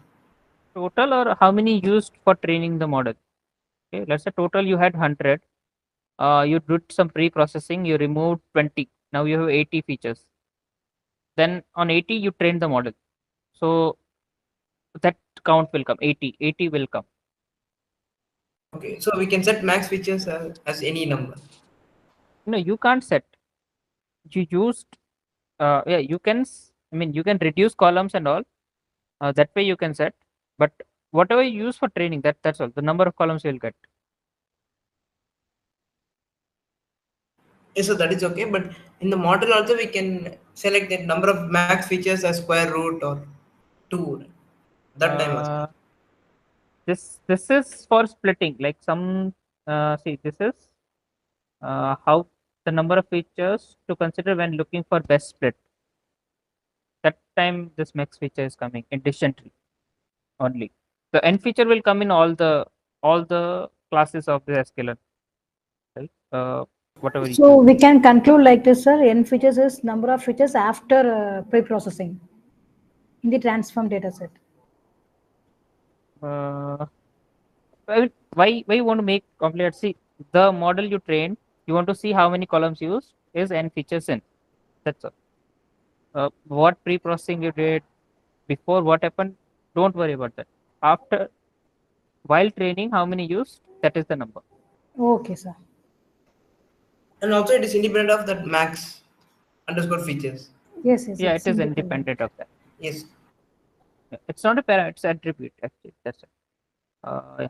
Maximum leaf nodes. So you can see leaf node will increase uh, as you go down the tree. Okay, so it's a two are there, then you'll have some leaf node and something like that. So depth will increase and number of nodes, leaf nodes will increase. So if you set it to less number, then you will have lesser depth. So that's why you can control using max leaf node also parameter. Sir, if Minimum it is impurity. less than underfitting, more overfitting, right? Number More is of overfitting, yes. More is overfitting. Uh, class weight also you can give. So class weight you can give like this. So this is zeroth class, this much weight. One class, this much weight. So this is not the good example. So first, second, if you see the dictionary is given that for zero class one, but for one class one, the weight is 5. Here weight is 1. You can give weights also for each class. This is CCP alpha is there. So all the rest of the parameter like max depth, minimum impurity, uh, decrease, minimum sample leaf, minimum sample split, minimum sample leaf. This all are pre-pruning. We call it pre-pruning. So before decision tree even form, we are giving this parameter to reduce the size of tree. But this CCP alpha is post-pruning. Okay, you do it after model is trained. Okay. And to get this pre CCP alpha, there is called cost of complexity path. Okay, CCP alpha path, which you can get from this code. Setting higher will be good, no, sir? CCP alpha to get better performance. Uh, that is not true. Why is that? See, what we do is um, we plot this graph. See, this not this graph. This graph will give you the number. Okay, so this graph is for all the alpha values. You plotted accuracy, and you want so this orange is train set, and this blue is test set. Right, so you want this distance to be minimum as possible. So that your model is not overfitted or underfitted. That's why this graphs are there, and wherever the distance is minimum, we'll choose that value. And if you see from this, the minimum distance is here, like at this point, second last orange. So this is last orange. 0.023 something. Yeah, something. So this is where the least distance is there. So that would be the best alpha Optimal value for alpha. Yeah, for alpha. Okay, sir. So that Or will calculate the total error, right? The sum squared error plus CCP alpha times number of leaves. You told in one of the yes, for slides. regression, yes. Yes. So That it Can will you please basically. repeat, Prashant, one time on that one? Yeah, it's given here. See, this one RA uh, times this RT and alpha times this. Okay. So Okay, I will note it down, sir. yeah, so this is used for post pruning. Okay. So it will, Rest of the parameters are for pre pruning. sir. So it will penalize higher number of leaf nodes. Right? Will penalize higher number of fruit tree. No, it will try to make the number of leaf nodes less. Not it should not be very big. It should not be very big. That is always true because that is overfitting. But it will give you optimal number of leaf nodes. So it will be total the SSE plus CCP alpha times the number of leaf nodes. Yes. Yes. Okay, thank you. Okay. we have this all outputs.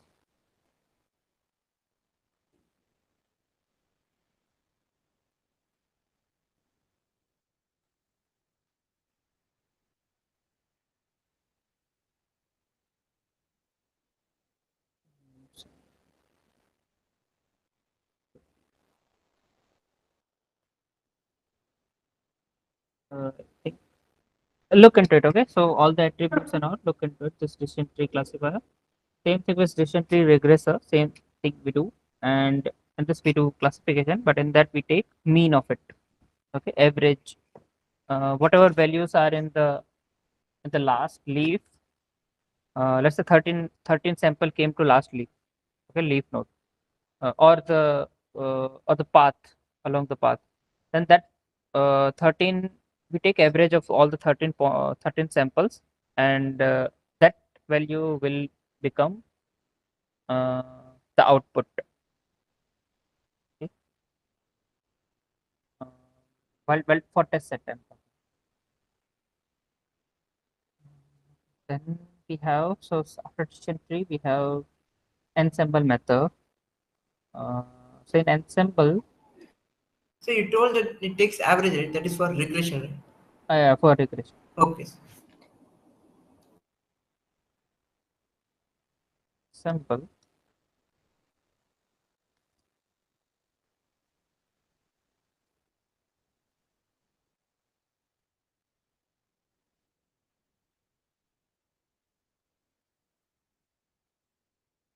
So in ensemble we have ADA boost, bagging is there, then gradient boost is there, random forest, stacking, it's there, stacking is there, voting is there, then that's all. The haste gradient we don't have, isolation forest we don't have, extra T regressor also we don't have.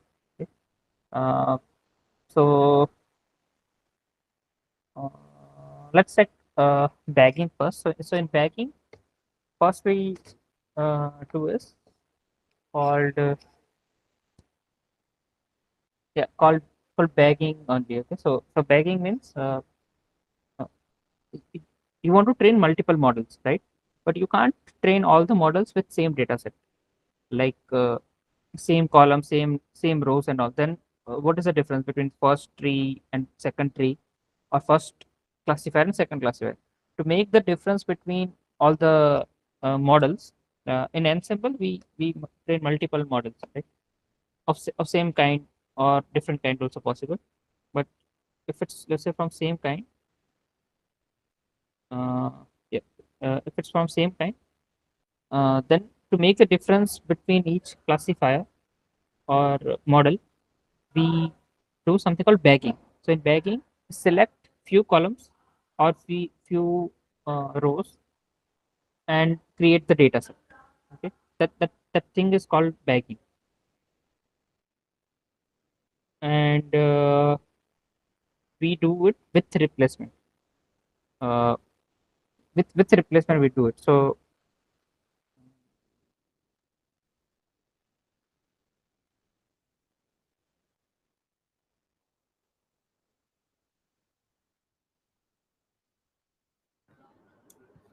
Sir, can you please explain again bagging? yeah.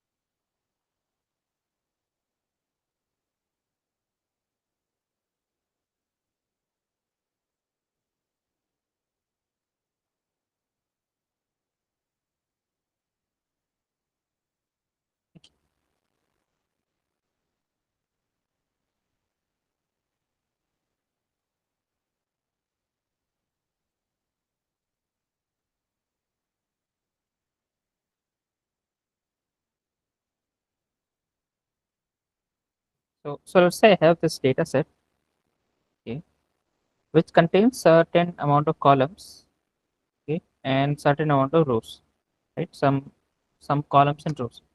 So in bagging, what we do is uh, we, this bagging is a technique in which what we do is we train multiple models. Like let's say 5 models we are training. So since all 5, if I give all the data, then there is no point, right? All will have similar results. So to make a difference between each classifier, what we do is we give a subset of the whole data. So we give subset of whole data.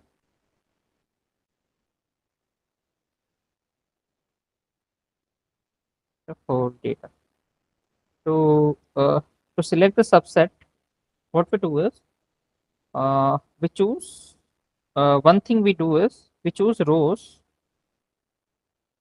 with replacement. Okay, random rows we choose with replacement.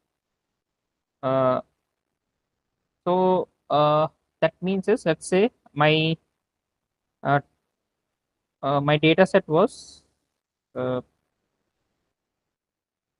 let's say 1,000 rows and maybe 6 columns, right? So again I will create same size of data set. Okay, but what I will do is let's say I choose row 1, then row 2, row 3. Again I can choose row 1, uh, then row 4 or something. So with replacement is what we do to choose this thing. Okay, That and means similar, duplication. yeah, duplication, you can say duplication. But why it's not duplication is same thing we'll do with column also. I mean, uh, let's say in first data set we have 1 and 2 column. In second data set we have 2 and 3 column or something like that. We can give a minute. Can we reduce the number of columns or not?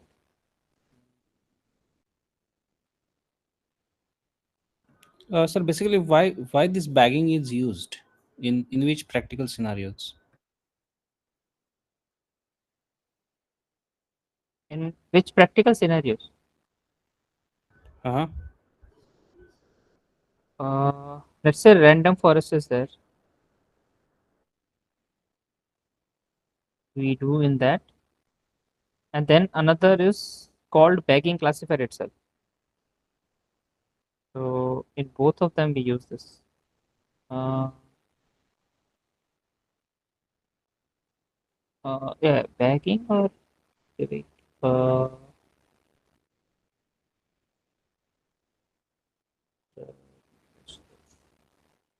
yeah, it's called bagging only. Yeah, correct. And this thing called, so this thing I'm doing, like I'm taking selecting data points with replacement is called bootstrap. Okay, it's called bootstrap. So these are just what we call terminologies used, but uh, what we are doing is we're choosing random rows and random columns to create the data set. Okay, so it should, so the basic idea is we don't want all the data set to be equal, so that's why we are doing this. Okay, this bagging technique. Correct. And while doing this bagging, let's say this 1,000 points were there, few will be there which never got selected in this randomization process. Those are called out of bag. Okay, which never got selected are called out of bag. So this is what bootstrapping is. So bootstrapping is this randomization. Bagging is to create this uh, data sets. Okay, bags of data set. And then we train multiple models. So let's say if I use decision trees and I create multiple decision tree like D1, D2, D3, D4. So these 4 models are built on different data sets. I mean, subset of it, the subsets of that, you can call that as subset. And then we have some scores of it. So let's say if it's a classification problem, then we do voting. Okay. So 4 will have some voting and will get the will get the result. If it's equal, then whichever is the least number. Okay, so let's say 0 and 1, two classes are there. This two set 0, this two set 1, then output will be 0. But it's good idea to choose odd number so that you don't have this scenario. Okay.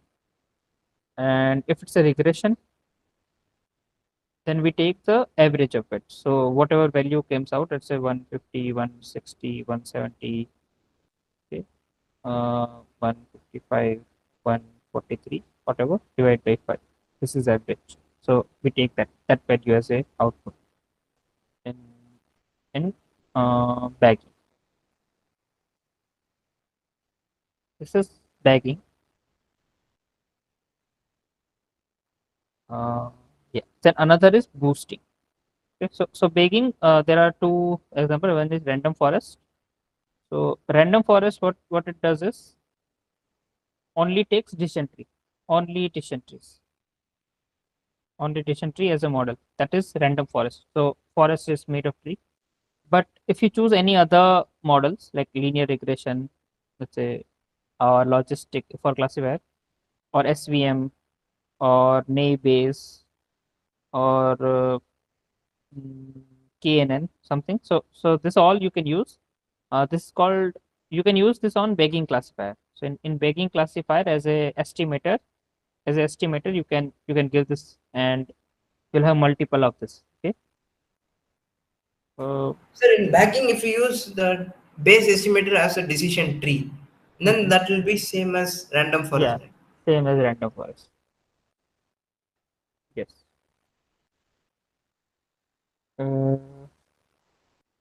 Correct. So yeah, this is how bagging happens. Then we have boosting.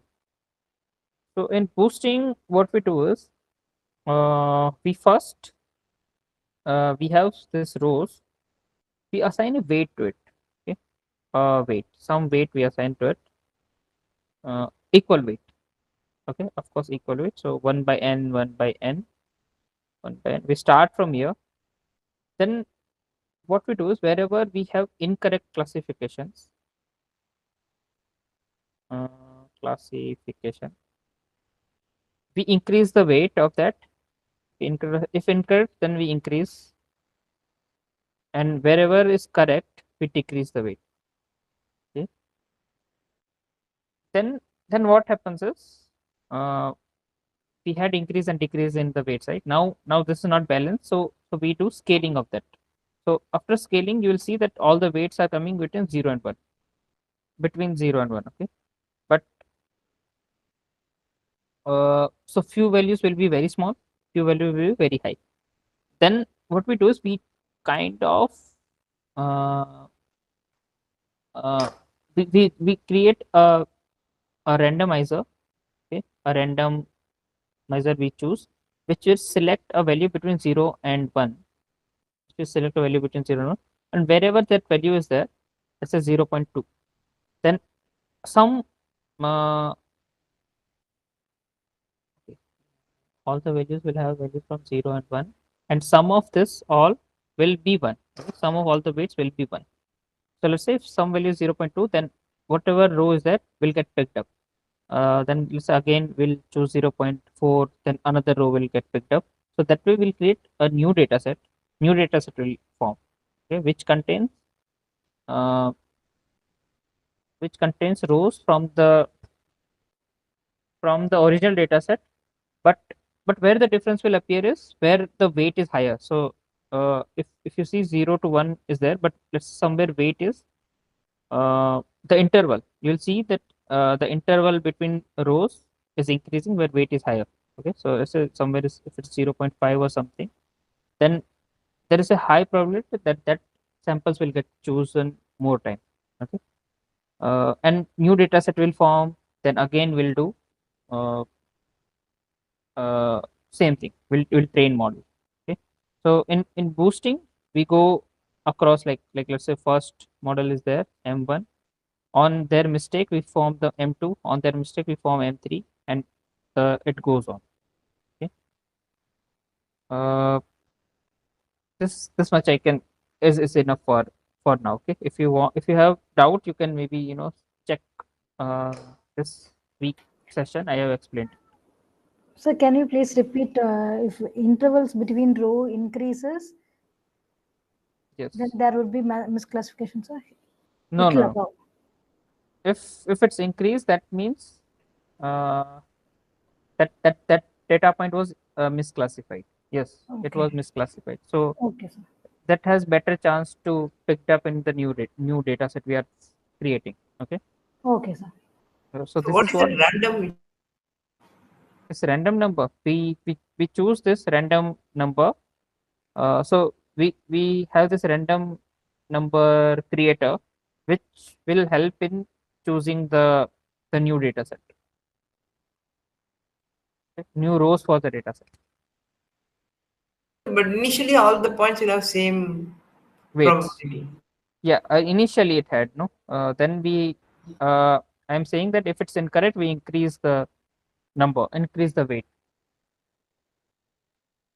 Okay, we increase the weight, and wherever higher weightage is there, has more chance to appear in the next model. Okay. And there is a formula to calculate the weight in new weight, right? Yes. And but I don't remember that. So should I learn that? Or? No, no, that's fine.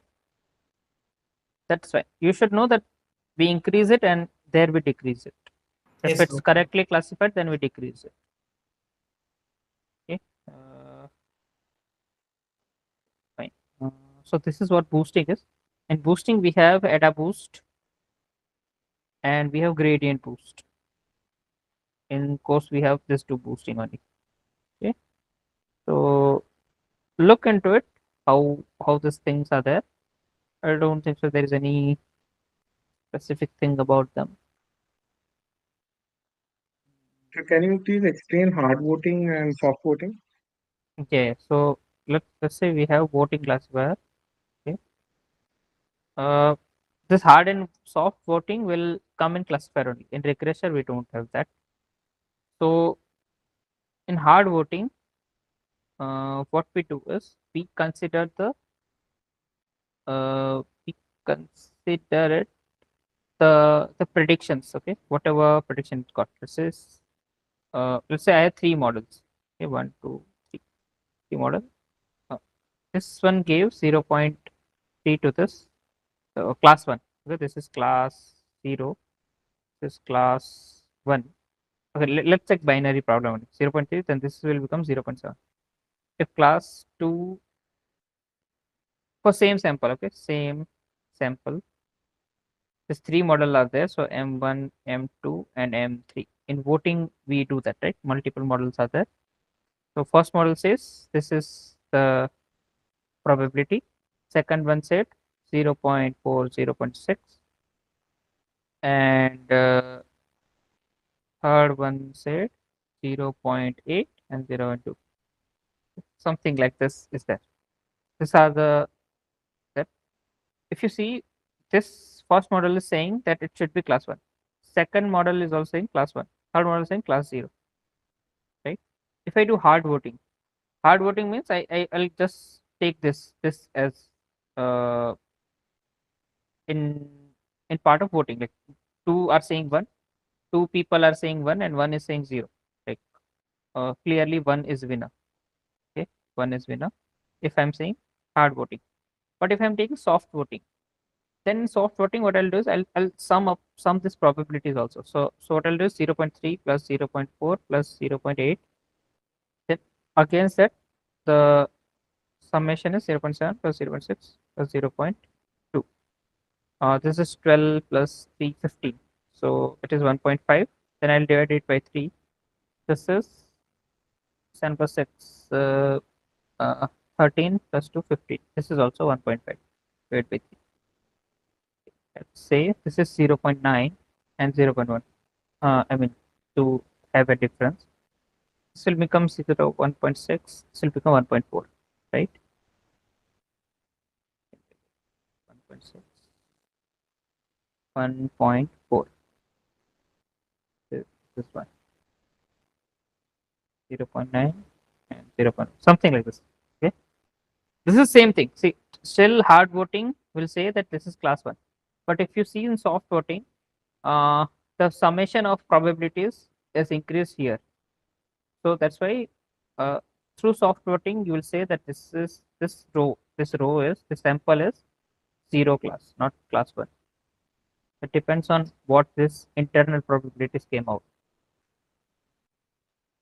Understood, sir. So hard voting is based on the final labels, and soft voting is the average of the Yeah, probability. average of this. Yes, you can take summation also.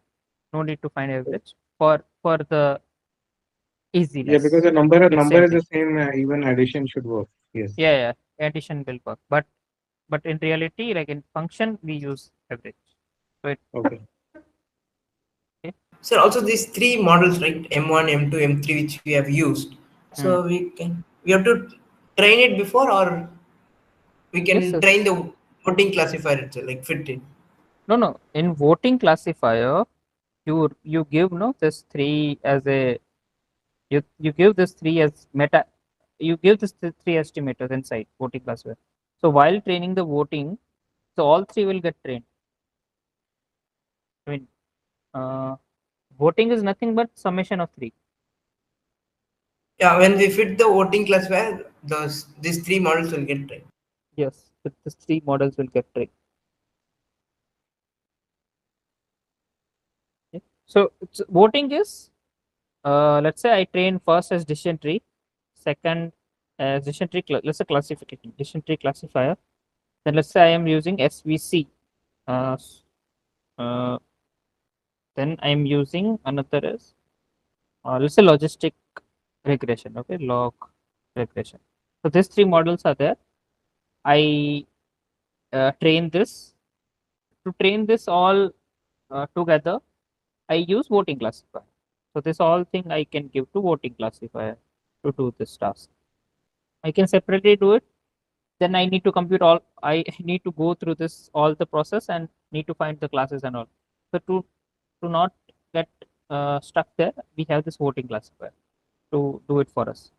And if we get separate probability predictions from this, prediction from this, prediction from this all internally, whichever we want, computed by the voting classifier, right? So whenever I say predict something, predict new class, predict new, sorry, new, not new class, predict new sample, right? So X test is there. I want to predict on that. Then this X test will go here. Will get some predictions from this, some prediction from this, some prediction from this. So all three will give their prediction, and on this three, the voting will happen. This say one, this say one, this is zero. Then prediction output will be one. If it's hard, if it's soft, then you need to check the probabilities. Sum it up, and then you will have the class. In classifier, in regression, no worries. We'll just take the mean of it, whatever values are there. So first one got 130, second got 140, another got 135. Then we take summation of this three and divide by three. Okay? Average of in regression.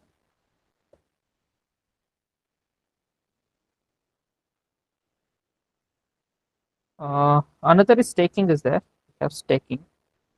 So staking is very easy. What we do is first we train. Let's say I'm training decision tree. I'm training SVC. I trained this. Okay.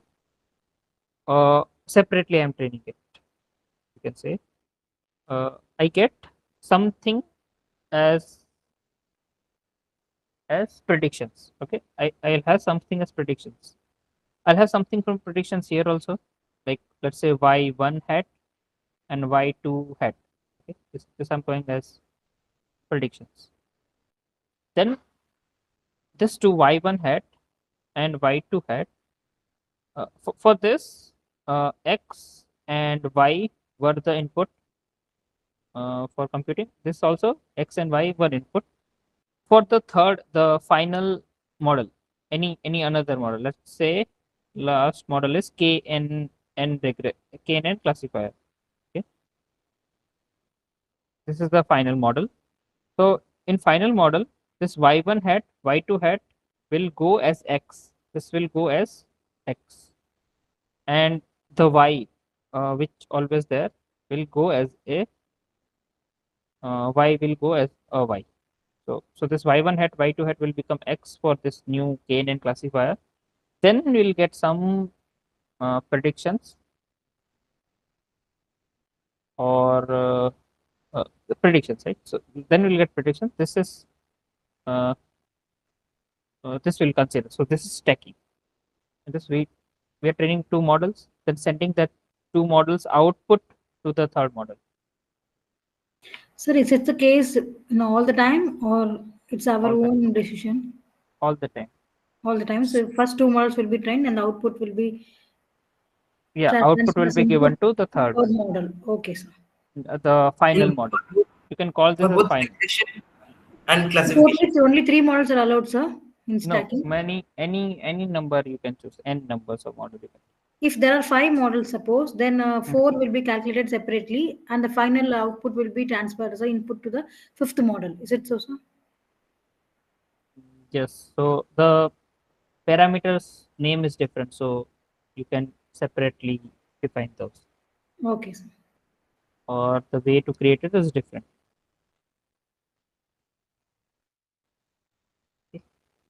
So this can be used for both classification and regression, sir, or just classification? Both.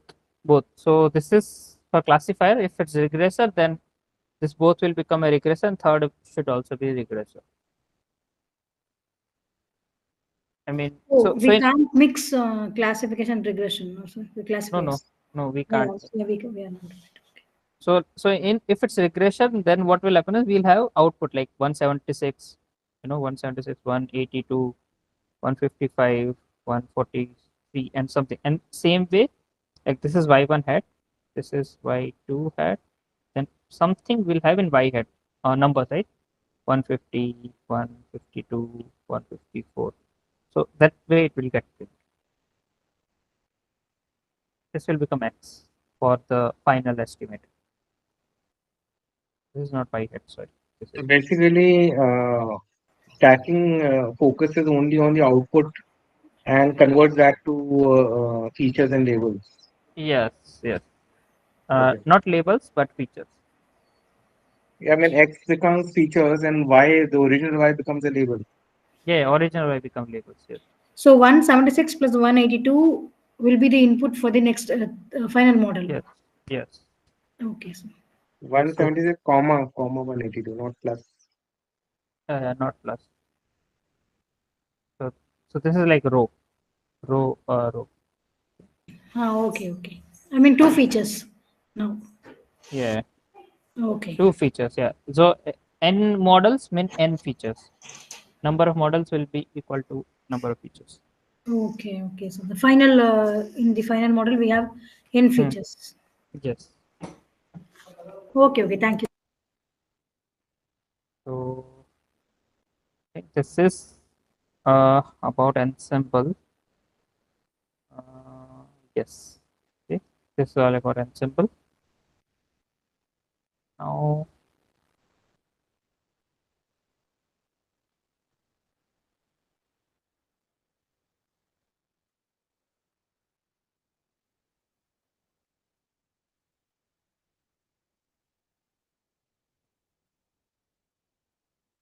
we have KNN and SVM.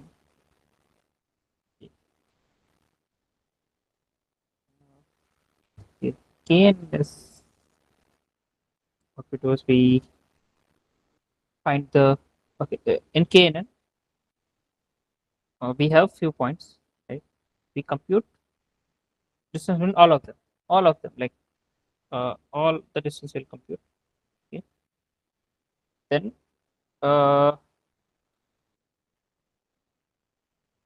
then we store it. Okay, we store all the distances and all. So all the distances we have with us. Now let's say if I have some test case, some test set, then what will be the uh, what will the class of that test? We compute maybe from test case starting is good. So we have stored all the distances. I have this test case. Then I choose some number. We call k only, but in SQL it's called n neighbors. So n neighbors. Okay. Any number, like let's say I chose 5, then n neighbors is 5. This is the same. Okay. So around this point, whichever 5 nearest points are there, 5 nearest points, any 5. Okay. I take class of this if it's a classification and do voting. So this is also voting, right? So let's say this 3 are saying class 1 and this 2 are saying class 2, class 0 or something. Okay, class 0. Then the output class is class 1, label 1, labeled as 1. And if it's a regression problem, then we take, then we don't do voting, we take mean of it. Take mean of it. So all the 5 points, right? All the 5 points, whatever y1 plus y2 plus y3 plus y4, y5 divided by 5. Okay. So this y's are labels of each points in regression.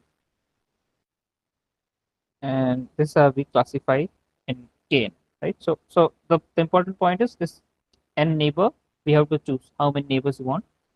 And another is that we compute these distances and we store it. So basically we don't have any coefficients or weights, something like this, right? Intercept or something we don't have. I mean, we are not actually training any model. We are storing everything.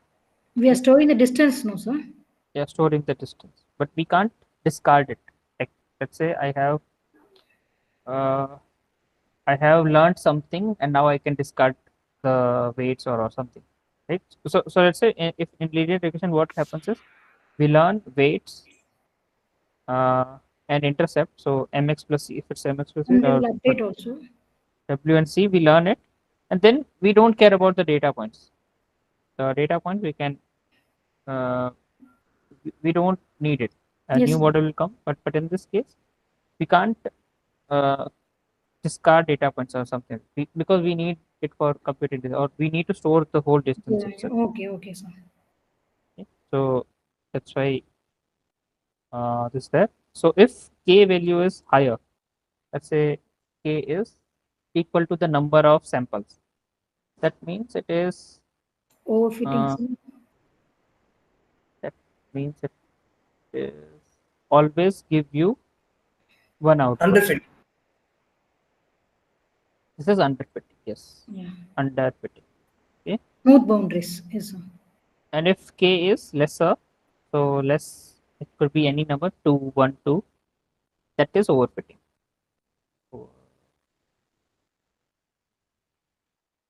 Yes, overfitting.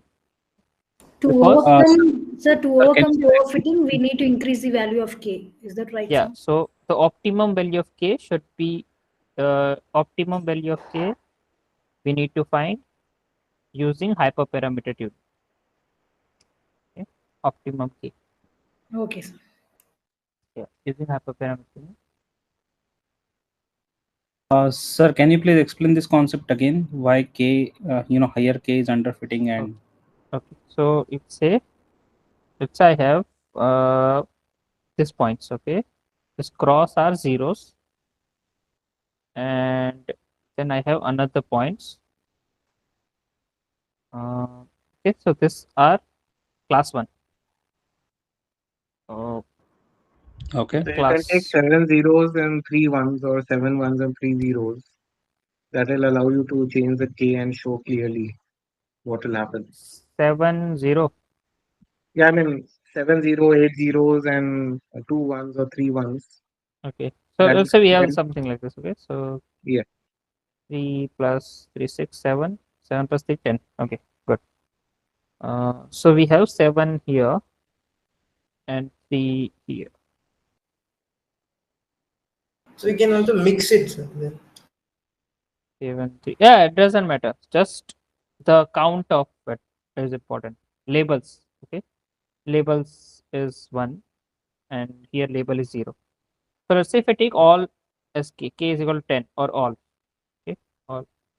Then what happens is whatever point is there. Let's say this new point is around here. Okay. This is my new point. Okay. I want to find the class of it. Now what I'll do, I'll because since all of them are there, so all we have to take all of them consider we have to consider all of them to decide the class of S. And this Right. so always we'll have class 1. Always. That's anywhere point is there. Let's say here, I mean anywhere, because we are considering all of them. This 7 will always say 1, this 3 will say 0. So whatever I do, I will never Oh, okay, okay. uh, Because of the voting, it will always happen. yeah, because of voting, right? So this is underfitting. Under This is underfitting. And if I reduce it very less, like 1 or something, then uh, since 1 is always there, like it will become overfitted. Okay. No, no, I didn't get it. So if you k is equal to 1, okay, Mm. Yeah. Then what will happen? then Whichever is the nearest, it will get that class. I mean, how will it get overfitted? So let's say you put a 0 in the bottom left corner. Yeah. You put a 0 in the bottom left corner. 0 means a circle in the bottom left corner. Yeah. It will take it as a cross because the cross is the nearest to it. But if you had made k equal to 4, it would take 3 circles on the right and 1 cross and then deduce correctly that it's a circle. So if you have less number of k, overfitting happens because it will always pick whatever is in front of the point will always choose the nearest neighbor. And so any variance in the data gets destroyed. It'll always pick the neighbor regardless of what it actually is. So to find out the actual nature of the point, it has to look at more points around it and find the average and then decide. So that means the n has to increase. But if you increase n too much, then the other issue comes that the dominating class will always dominate. So you have to find something between underfitting and overfitting to choose the correct n value, which grid search, etc., will help you find. yeah, okay, okay, yep. Thank you. Yeah. Thanks. So yeah, to find the optimum k or n neighbors, you would need to do hyperparameter tuning. Okay. Yeah, and if it's this regression and classification, voting and average. Mm, yeah. Another one is SVM is complicated.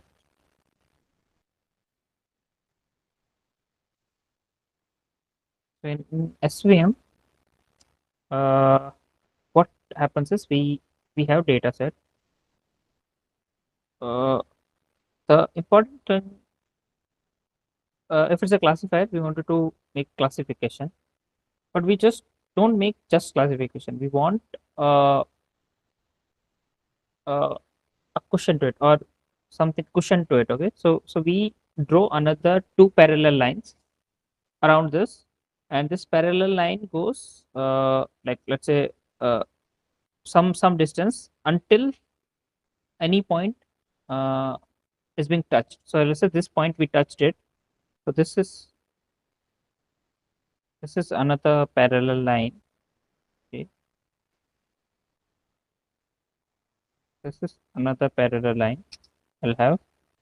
Okay, and same way, so whatever distance is this d distance, similar distance on another side. Okay, it might touch here, it might not touch another side, but as one got touched, that much cushion is there. So this is the like classification boundary.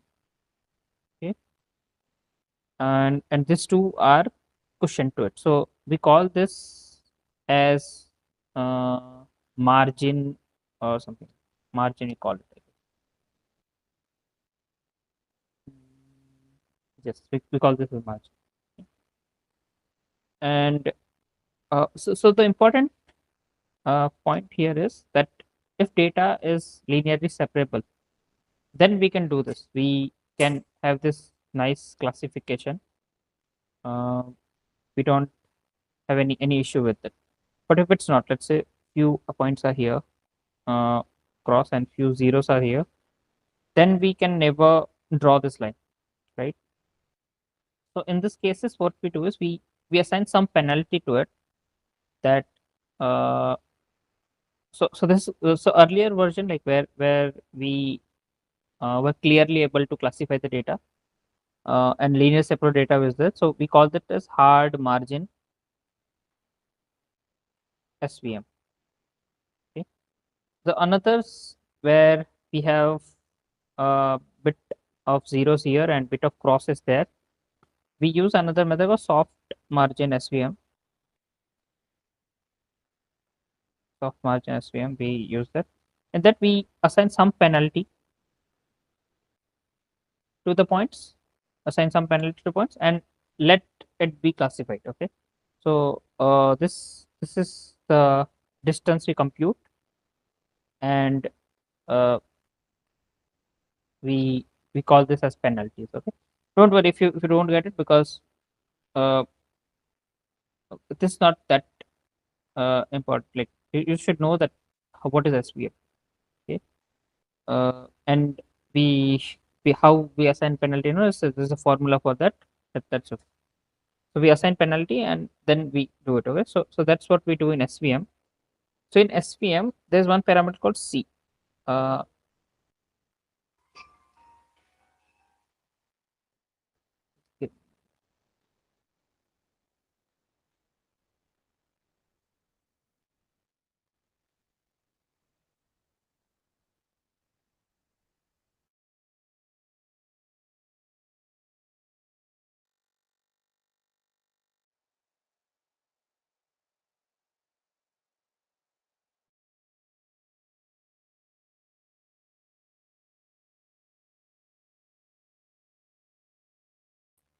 okay. So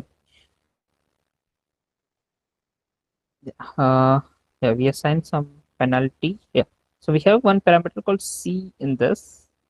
So I I have showed one notebook for this. Okay. I have, it's already there in your week 7 or something. If you go and run that, you'll see as we increase C, the boundary decision boundary is getting more and more tight. Okay, so which is called overfitting. As we increase C, we'll have higher overfitting, and as we decrease C, we'll have underfitting. Okay.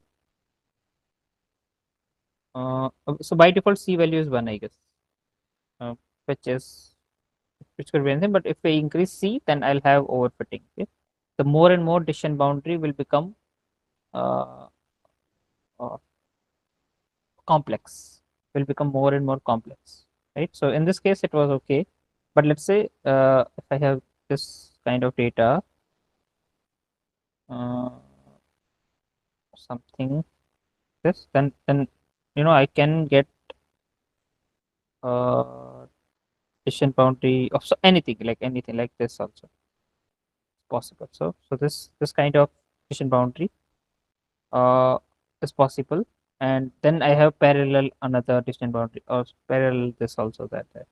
This parallel things are there, which is the margin, and this is margin. Okay? And I'll have another on inside also, same thing, just uh, to make the division. Okay, this is This how is SVM. kernelized, right? Yeah, kernel is. kernelize or soft margin. So in soft margin, we have to use kernels. Okay. So this is the way the classification happens, and as you increase C, you will have more and more complex decision boundaries. Okay. And another is gamma. Gamma also has same thing. If you increase gamma, you will have more complex. So gamma is how much this data point, right, uh, can impact the decision boundary.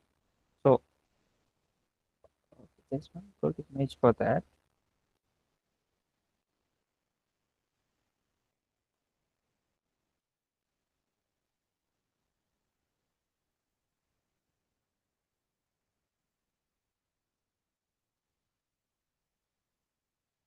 So this image.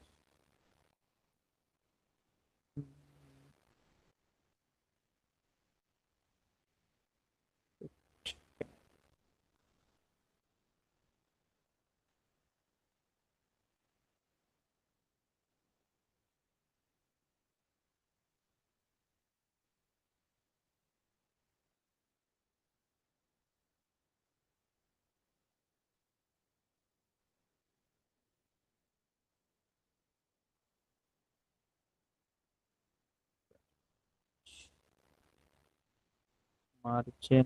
Okay.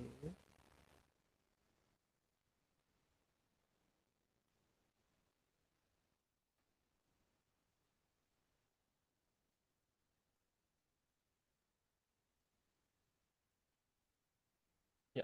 Yeah. See, here it says gamma is used when you use this. Okay, if you use linear or polynomial color, then you do not need gamma, only you need C type of parameter. It decides how much curvature we want in decision boundary. High gamma, more curvature. Low gamma, less curvature. So basically, what gamma does is far away points are also considered. So if gamma is high, then far away points will consider, and you'll have more curvature. So that is more curvature means complex decision boundary overfitting.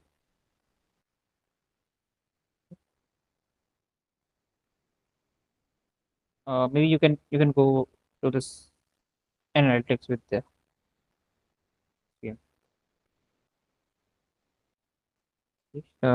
These two parameters are only there in SVM, which are important. Rest, Sir, sir, can you please paste link of this PDF? Oh, it's analytical Vidya. yeah, analytical. You can search it.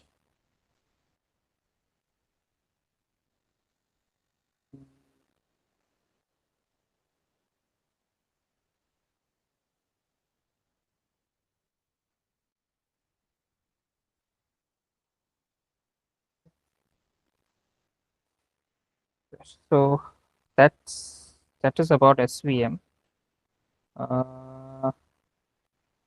Decision boundaries. Yeah. Yes.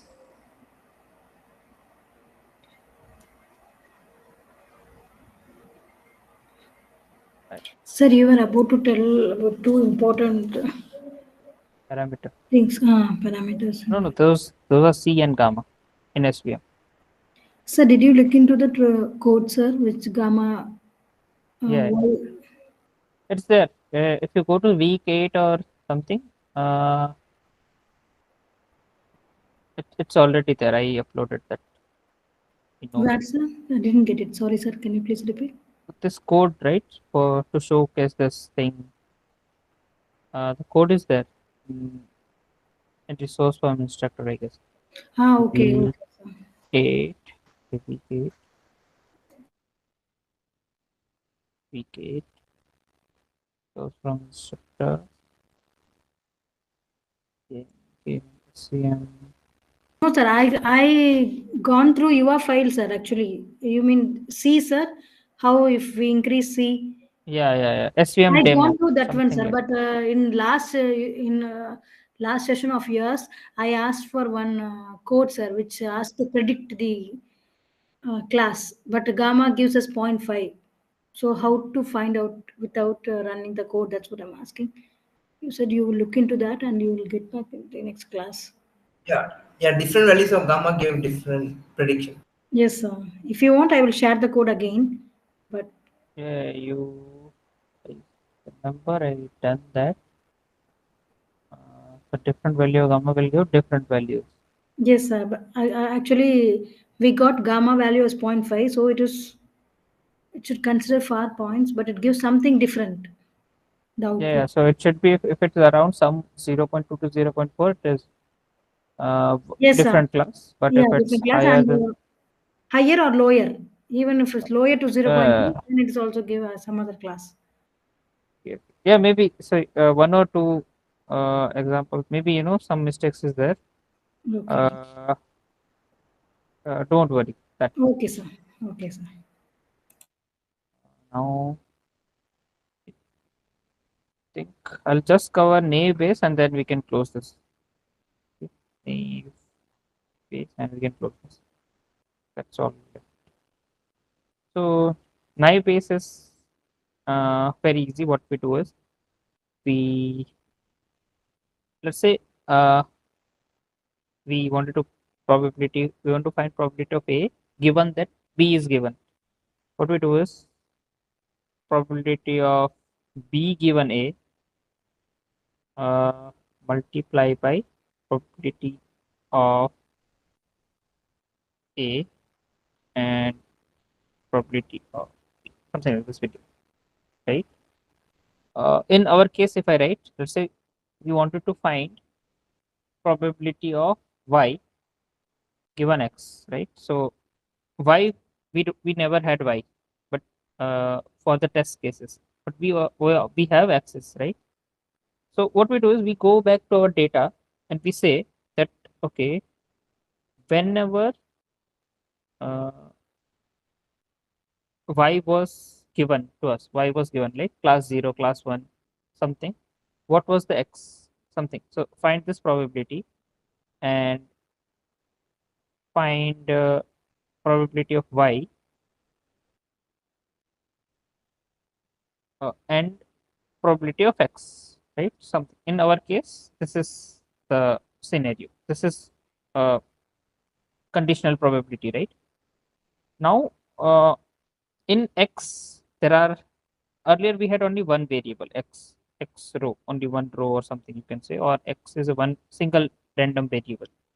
But now we don't have single random variable, we have multiple columns like X1, X2, X3. From this all this X formed. So what we say that X1, X2, X3 are independent of each other. Yeah, independent of each other. Each other.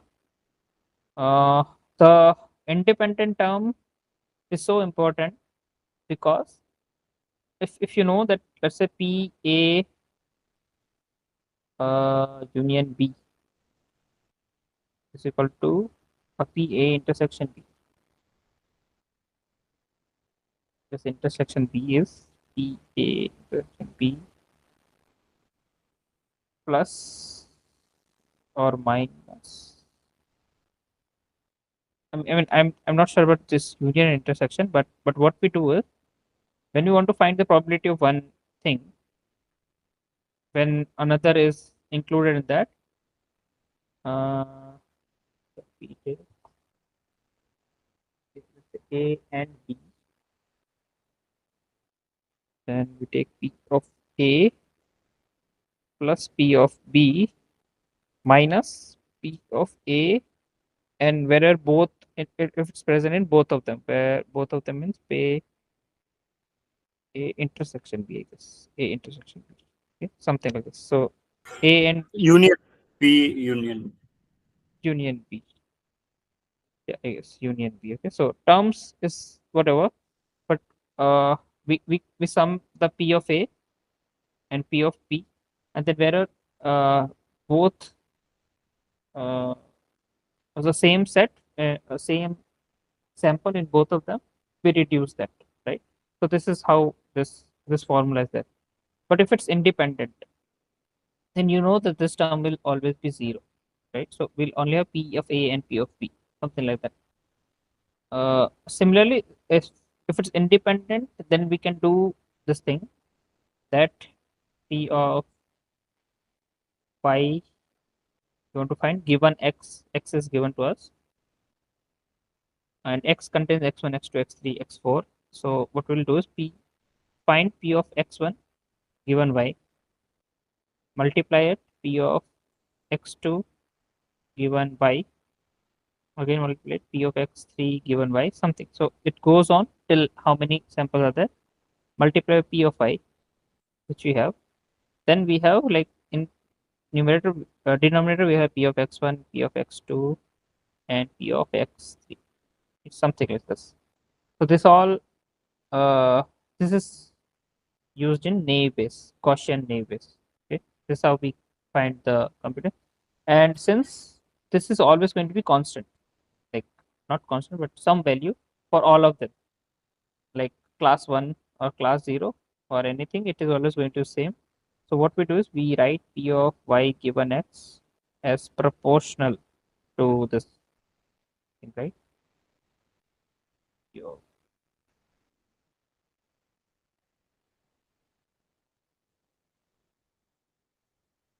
and multiply P of y. So we say that this is proportional to this.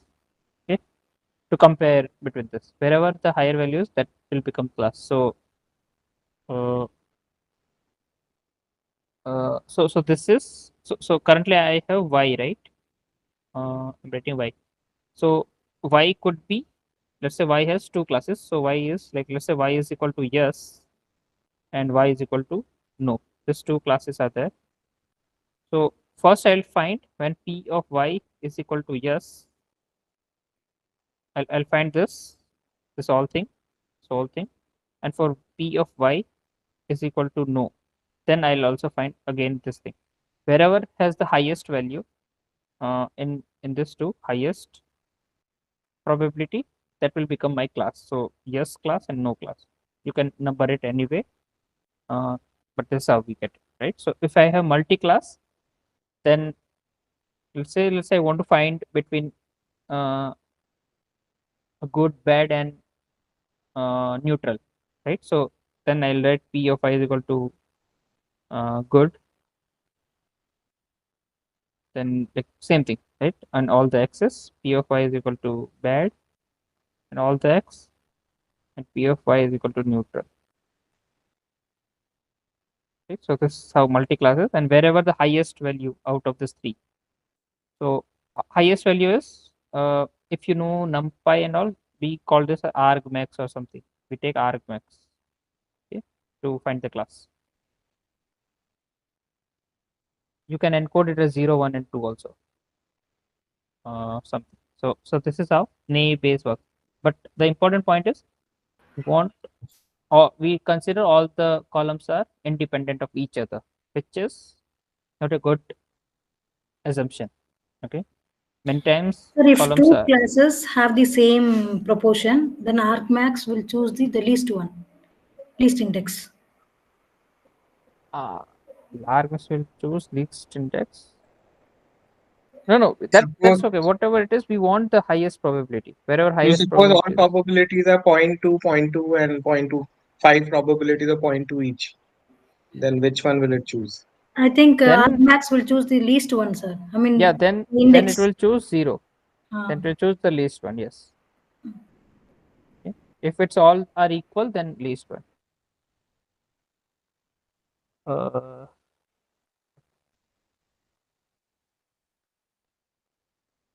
yeah. So this is how naive Bayes works, and in naive Bayes we don't have any parameter. There are no parameters. Uh, Trainable parameter. At least hyperparameters are not there. Parameters are there actually, prior or something. So this is what we call prior. Uh, this this y. This is called prior. Okay. This is called likelihood, and this is called posterior. No, total probability. Total probability. So this is what names are there. And the LHS is the posterior, right? Yeah, this is posterior. This posterior sketch. Yes. So we want to find the posterior. So we have this prior. P of y is the prior. Okay. If you go to mm, my page,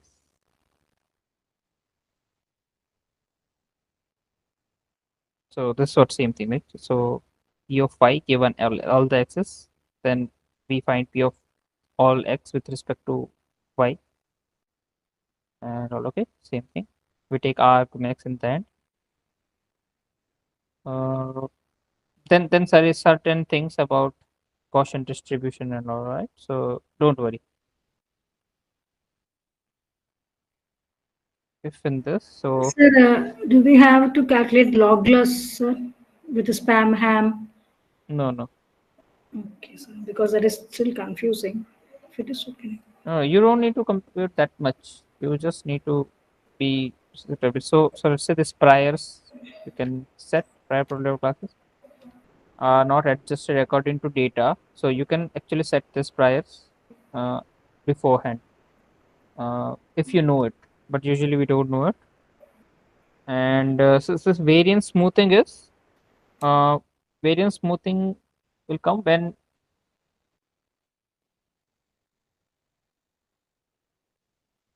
all features that is added to variance for calculation stability. Uh, so let's say something has probability of 0. If that happens, then this function will freak out. So that's why we do some smoothing, variance smoothing. We add one number or something like that. Okay, to do this. Attributes are you can get class count. So number of trains are observed in each class. So like count like 4, 5, 4 are class 0, 6 are class 1. And if that is the case, then class prior will be what? Let's say I have 4, 0 and 6, 1. Then what will be the prior? 10, If sir. I mean 4 plus 6. let's say y is equal to yes. Oh, 2 then. Not yes. What I mean is, let's say I have data set Okay, which sir. contain 4 yes and 6 no. You can say this is class 0, class 1, anything. Okay, Okay, same sir. thing. Now class count will give you what? You'll have this 4, kind of array, 0.4, 0.6, sir. something like this. Yeah, this is class count. And then class prior, what Sir, will it be that? should give the probability, no, sir. That is prior. Yeah, count. Oh, See, okay, there are okay, sir. Okay, sir. class prior is probably. So what will be that? 0.4, 0.6, sir. Right. So this is priors. So this is for currently it's for yes, and this is for no. Okay, currently. So So because usually this 0 the first parameter will be for 1, right, sir? For for yes, class 0, for for, class for, 0, for class 0. Okay. then class 1, or Which will be whichever is starting. Let's say you have encoded in such a way that the classes are starting with 1, then uh, the least number will Point be there. 4 will be class 1. Okay. Yeah, class 1 or least. Yeah, so yeah, that so I guess which that will be taken as 0 or 1? picture will be taken as 0 and 1. No, Uh, yes. you have to you have to do that in before this, right? Because yes and no, our machine learning will not understand. You Yeah, need to encode this. Actually, definitely. the label only no, sir. The Y, Mm. Mm. we will assign it in the Y no, sir. That is the thing. Yes. Okay. Sir, can I ask an unrelated question to this, or should I wait? Yeah. So I had raised this thing a few weeks ago with Swarnim sir also regarding number of models versus number of models to be trained versus number of models to be fit versus number Mm. of combinations. So I'm very Mm-hmm. confused. Normally, I would assume that number of models means that data can keep changing, but that means it's still one model. But in the end term, number of models seems to imply cross validation is a additional number of models. Additional number of model, yes. But Actually, it's true. in quiz 2, you have used number of models means number of combinations only. So in end term, when somebody says, tell me the number of models, it is with cross validation. Yes, it is with validation. It is with And cross validation. so what will be the language if you want the number of models without cross validation, as in only combinations? Combination. What would be the language you will use in the question? Okay, how many models will get trained with different combination? Okay, so it will mention different combinations if it wants Only combination. different Yeah. only combination. Yeah. Otherwise, it is always with cross validation. Yes. Otherwise, Okay. by default, but without anything, with cross validation. Okay, because I mean I understand how to answer both. It is just that sometimes the English is such that I end up giving the wrong answers. I just want to make sure I don't repeat that. Uh, So we can see your screen. sure. That's it. Okay. So Combination word is only given, then yeah. Yeah, combination is combination word is used means focus on combination. Otherwise, focus on cross validation plus combination. yes. If nothing is mentioned, then all of them, count all of them, means any different so not just different combination, but with cross validation, multiply it by cross validation, because that is also a model training happen, right? That many models are getting trained, but different combination is asked. That means unique parameters will be Parameter used. combination, sir. If combination is mentioned, then we have to calculate only the parameter combinations. Yes. Okay, sir. Thank you, sir. Nothing is mentioned, then we have to calculate with all CV, whatever it is. Okay, sir.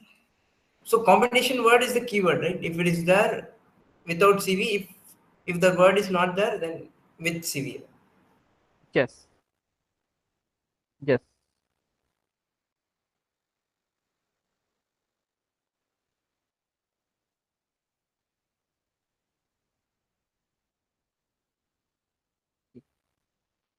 Anything else? Sir, count vectorizer, hashing vectorizer, is that count vectorizer is suits for iterative learning, sir? Iterative learning. Learning, yes, sir. Like partial fit. Partial fit, right? Yes, sir. That is iterative learning. No, it's not like that. Both are just different ways to change the words to numbers. So if you use just count vectorizer, that means we'll have the count of it, like the computer. But if you use hashing, that means it will just store it in a different way. So storing will help you reduce the memory, but it will not have any impact on iterative learning or not. Okay, okay, sir. That's what I want to confirm. Okay, thank you. Actually, it will, Sir? because if we use the count vectorizer, we can't guarantee that the next chunk of data will have the same words that have been used in the previous fit. But for an Yes. hashing vectorizer, um, it will always like hash the words to the corresponding feature index. That won't be Because possible it with the stores it, no? Because it stores it. Count That's why.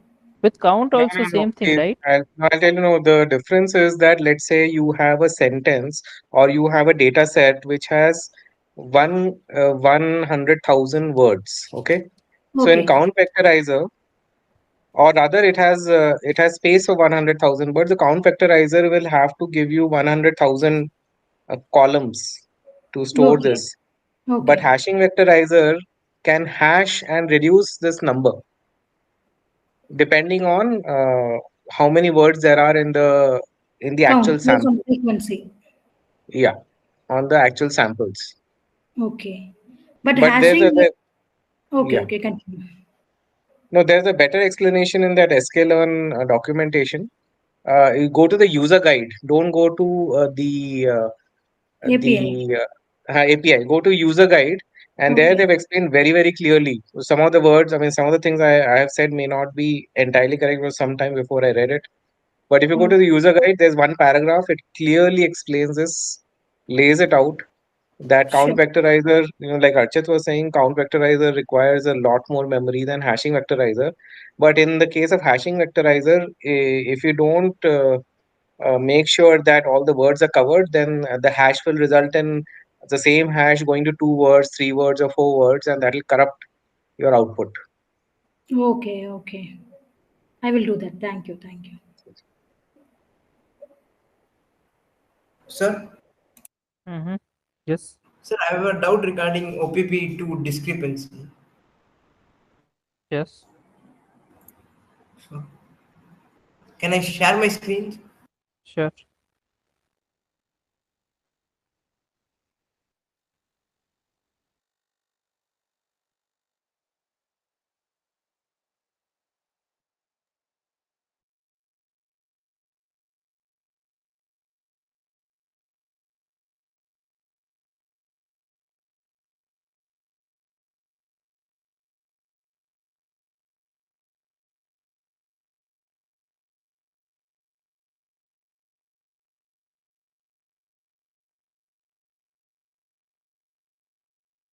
So, can you see my screen, sir?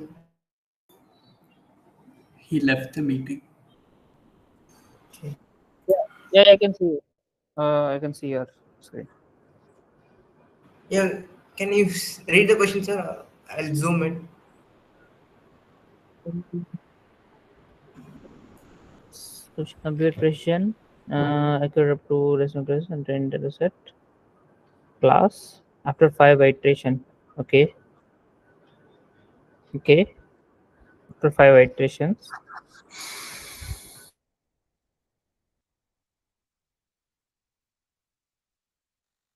Yes, Sir, sir. is So, this?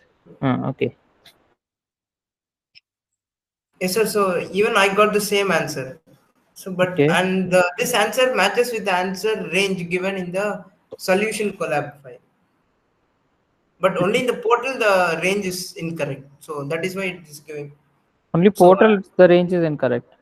yes, sir. Yeah, I Which checked it. version? Which version is this? V2 model V. building V2. Uh. Okay. Then you should get marks. Yes, sir. But Okay. it is not like in the dashboard. The marks are not representing this. It Okay. is So direct. you Yeah. reserved marks. Uh, it's not included, right? Yes, sir. V2 Yeah. It question is. number 3. Okay, I'll add that. V2 question number 3. I do have a grievance regarding OPP2. Okay. Uh, the train test split strategy for the model building part was not visible while I Okay. was giving the exam, but it magically appeared during the results. Okay. So So it's nearly 40 marks because of that. but so what you did in that part? I mean, train test part. It's I a model building I, part. What you did? I used the train test split strategy mentioned in the data pre-processing part. Okay. So according to that, your marks has been computed, right? No. But still, it's wrong. Like I did whatever is expected from the question. Whatever was expected from the question. Yeah, like I did. Like all my code is correct. I've cross-checked once Your again. code is correct. Yeah. So that's what I'm saying. Based on your code, and let's say whatever splitting you used, any 0.3, 0.5, shuffled, not shuffled, you should have computed it, and based on that, your marks were given. No. Uh, so what is your roll number? I'll So paste see, it in we the we chat. computed marks accordingly, like whatever splitting you used, checking collab, we gave the marks. So something like that. If you filled the Google form, then only. I mean, we I've don't know. filled No. the Google form, Yeah, but yeah. Then we still checked your I'm assigned collab. very less marks. So if you want, I can recheck it again and then mail you. I've pasted my roll number in the chat. Okay. So what? Like, so we already did it. So not me, but others. But I can I'll- recheck yours Yeah, if please. this is the case. But we have assigned marks whoever for whom train split was not there and they solved it different way. Any splitting, any train test way they use, we assign that way, like manually whatever you used, right? Okay. Just your I'll code should be correct. I'll request you to check my code once again. Give me a minute. I've pasted my roll number in the chat. 945 plus.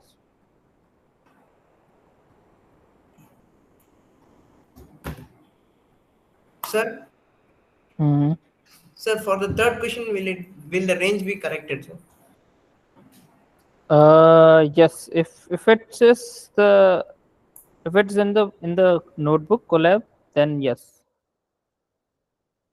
Yes, we have to. Okay. Sir, Yeah. sir, also I have one more discrepancy. Not discrepancy. I'll share my screen, sir. Sure.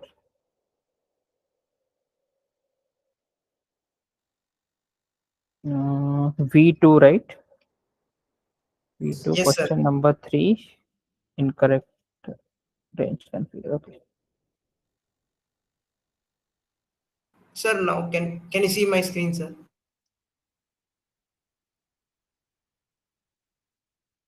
Give me a minute.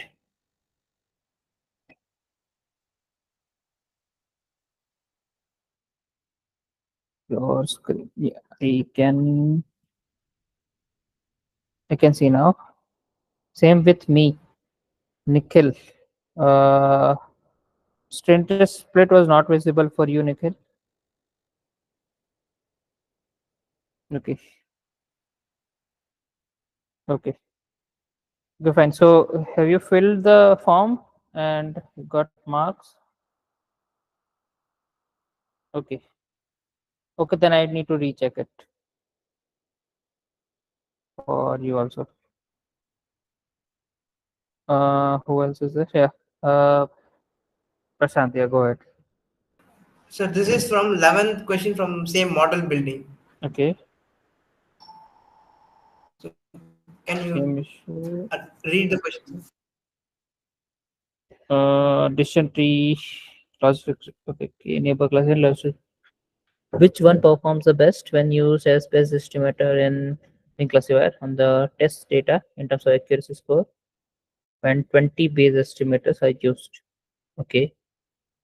So uh, I mean, you got some answer like, and that is not the one.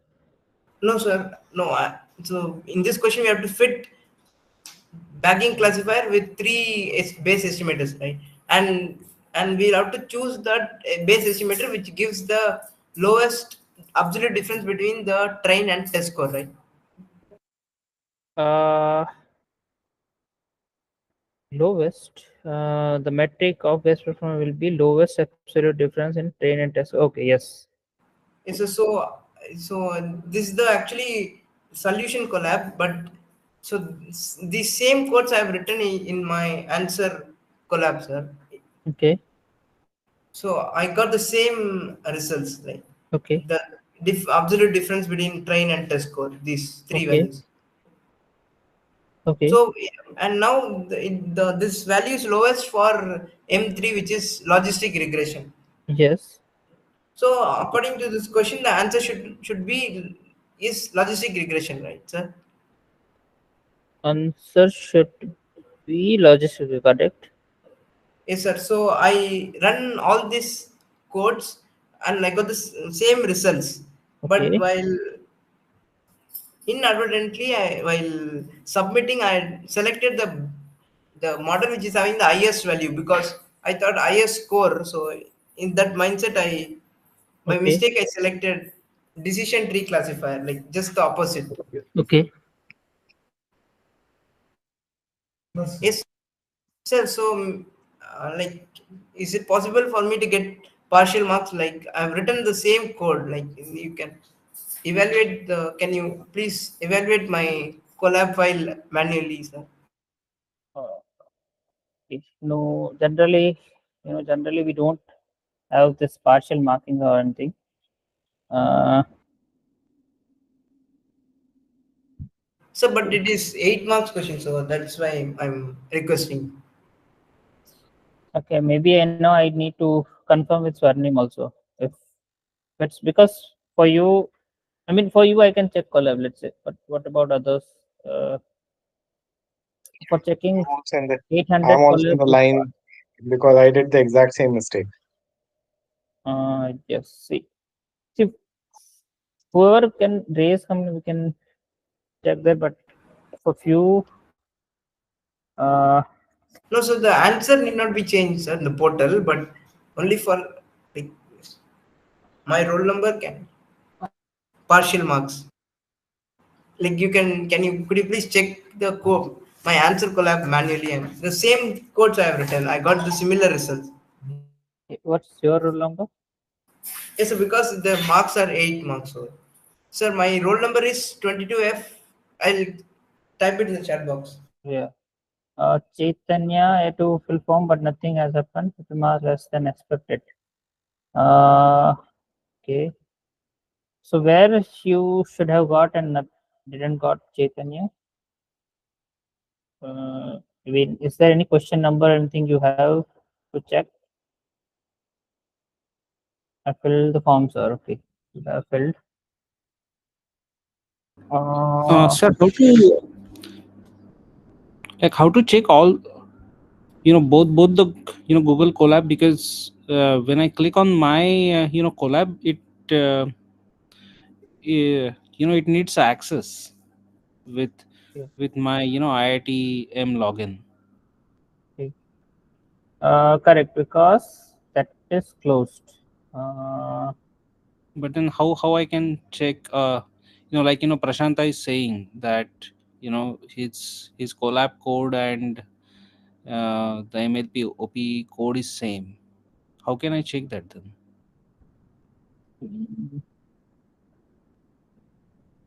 How can you check? Code is correct or not? That Right, part. right. No, sir. Like I remember by memory. Something like that. Oh, Fill the form. sir, can you paste a link of this MLP OP to 24T1 collab? What? Yeah. Okay. Prashant, can you paste that since it's open for you? Sir, I have doubt in dentogram. Shall I share my screen only for a single minute? Yeah. Cost and everything else.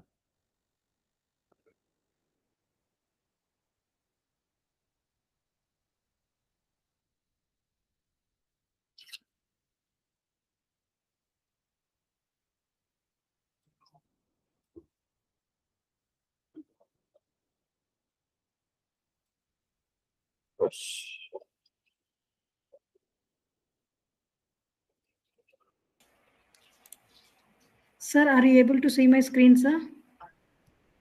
I can. Yes. Sir, here, how if it is asked number of clusters, then it is 1, 2, 3, 4, 5. No, sir. Where since there are 6 points, so there are 6 clusters initially. Then where should I ask you? I mean, depends, no, where you are. No, sir. Checking for. Actually, total number of clusters is 6, but at the base level there is only 3 clusters. No, sir. Okay. Yes. And see, the questions are here. Which sample is most similar to the sample having label as 1? Then it is 0, right, sir? We have to compare here with here. 0. Yes. Okay, sir. Yes. Which has the most similar? Yes. 0 is the one. Because we shouldn't consider 2, 3 because that is also in same level but with different No, cluster. That's they why we are. are. They might look like same, but they are not. Like the it's not the case. Like 2 and 3 might be far. Okay, sir. If suppose threshold is set at the point 4.8 or See, they are 4. asking in given dendrogram which sample is more similar to having label as 1. Okay, so they are asking Yes, for sir. 1. Yes, sir. Now 1 is connected to 0. Okay, Mm.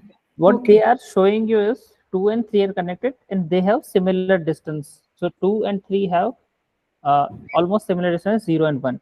So the y-axis is actually distance. It's not something. So, but if you see 0 and 1 and 2 and 3 are very far away because Okay. the the The the line gap is going is very high okay. between top side, top side. This line is the distance, sir, the vertical Yes. line. Vertical line, yes, you can say that, but uh, across y you have to see Okay, near sir, if it 25, is asked, only suppose in level 2, 15. the number of clusters is, then we should write only 2 or it is 3 plus 2, sir. Depends where they are asking. I mean where the line is, so where you want to draw the horizontal line. That's where Actually, number. sir, suppose if our threshold is 4.8 or something, then how Okay, many clusters do we have, sir? 3? if it's 4.8, then 3. Yes, 3. Yes, 3. Okay, sir. And the total distance of this clusters from starting to this one, sir? This is not total distance. This is the 4 and 5 cluster has the distance from the 0, 1, 2, 3. All 0, 1, 2, 3. That is the distance. Okay, okay, sir. This is what I So want to two know. clusters are there now, 4, 5, and 0 to 3, and distance between them. Sir, sorry, sir, can you please repeat? So two clusters are there, 4 and 5 are in one Yes, cluster, sir. and 0 to 3 are in another cluster. And the Yes, sir. blue line Yes, is showing you distance between them. okay. Between these two clusters. Okay, sir. Yes. Thank you, sir. I will stop sharing, sir. And one more thing, please. What Okay, okay. actually this question represent that which sample is more similar to the sample having label as one? That I didn't understand. What is this label? So label is a mistake, but wherever the one is there, maybe that's what it's talking about. So that is 0 and 1. Yes, 0 is nearest to 1. Label in this case is different meaning, but generally we can call something different, like Sir, then what it will call, sir? 0, 1, 2, 3, 4, 5, and all it's called? uh, you can call them labels only, because if you train the this any clustering algorithm, k means, there's a k means dot labels you write and you get the label. So that's why you can call them label also. Okay, sir. It's And So this, what is the answer for this? 0. yeah, yeah, 0 is the answer. Yes, sir. 0 is the answer. Okay. So, sir, how many levels does this dendrogram have, sir? 1, 2, then 3, sir? The labels, that's the labels will be decided by how many clusters you want to make. That's what I'm saying. So let's see, you earlier said 0 point, sorry, 4.8 or something. Then you are getting 3 clusters. So if there are 3 clusters, then labels will be 0, 1, 2. Okay. After that, so initially you had 6 labels, 0 to 5. 6 labels. Okay, Okay. then it reduced to 5, 4, 3, 2, 1. Okay. Okay, sir. Okay. Thank you, sir. So the answer for that question is 0 because 0 and 1 are on the same cluster. 0 and 1 are in same cluster. So what? So that's why the answer is 0 for that. No, no, no, not that. Because it was nearest. Which point is nearer to 1? That is the question. Which point is nearer to 1? That is the meaning of it. So 0 is the nearest to 1, right? That's why the linkage formed in between.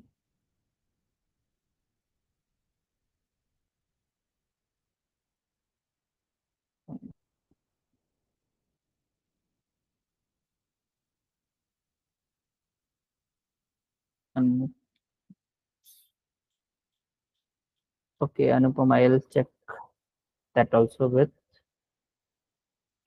So I know it's a lot of work for you. I really appreciate you doing this, whether marks go up or not. At least you are trying. I really appreciate that. So how will you update after checking my collab? We'll update the dashboard, or so this 945 and 2263 both has train test bit was not visible, right? Yeah. Yeah, I'll check your collab and I can mail you that will your marks be updated or not. Okay. And same, then after it will be updated on dashboard. Okay. Sir, is it possible to at least give us a read-only access to all our collabs so that we can cross-check code? Okay. I think it was given to everyone, sir. I have access to my collab. There's a mail that had come to everyone. Everyone has an access to the answers they gave and the collabs that they wrote. Both are accessible. Okay, then Check, let me your mail. Again. Sir, it says access denied. I check. Oh, now it's access denied, is it? No, it was not. Access was not given, and I don't recall giving access. Like I don't give it, but whoever gives it. In OPP1, I certainly looked through all my code. OPP2, I did not.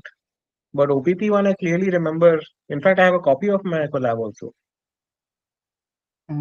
Copy you can make. I have a copy of it. I mean, I just copied it, okay. which I can do. Okay. But OPP2, I did not try it. But certainly the link was shared. Okay. Yes, it was shared, but then the access was revoked, right? Okay. No, that I'm not aware of. I thought. Access was given before the OPP, but after OPP, the edit access was revoked. No, And there's a mail that came with links to the answer I gave and the collab that I had filled out. In OPP1, I had opened my collab after the exam based on the link that was shared with me, and I was able to access my collab. As in, I was able to read it to see my code. In OPP2, I did not try it, so I have no idea. Okay, not sure. Giving access about that also, I'm not sure. Need to ask Swanim. Okay, maybe we can give access. Okay, I guess that's all. Sir? What about the end terms? Any weightage? Weightage of what?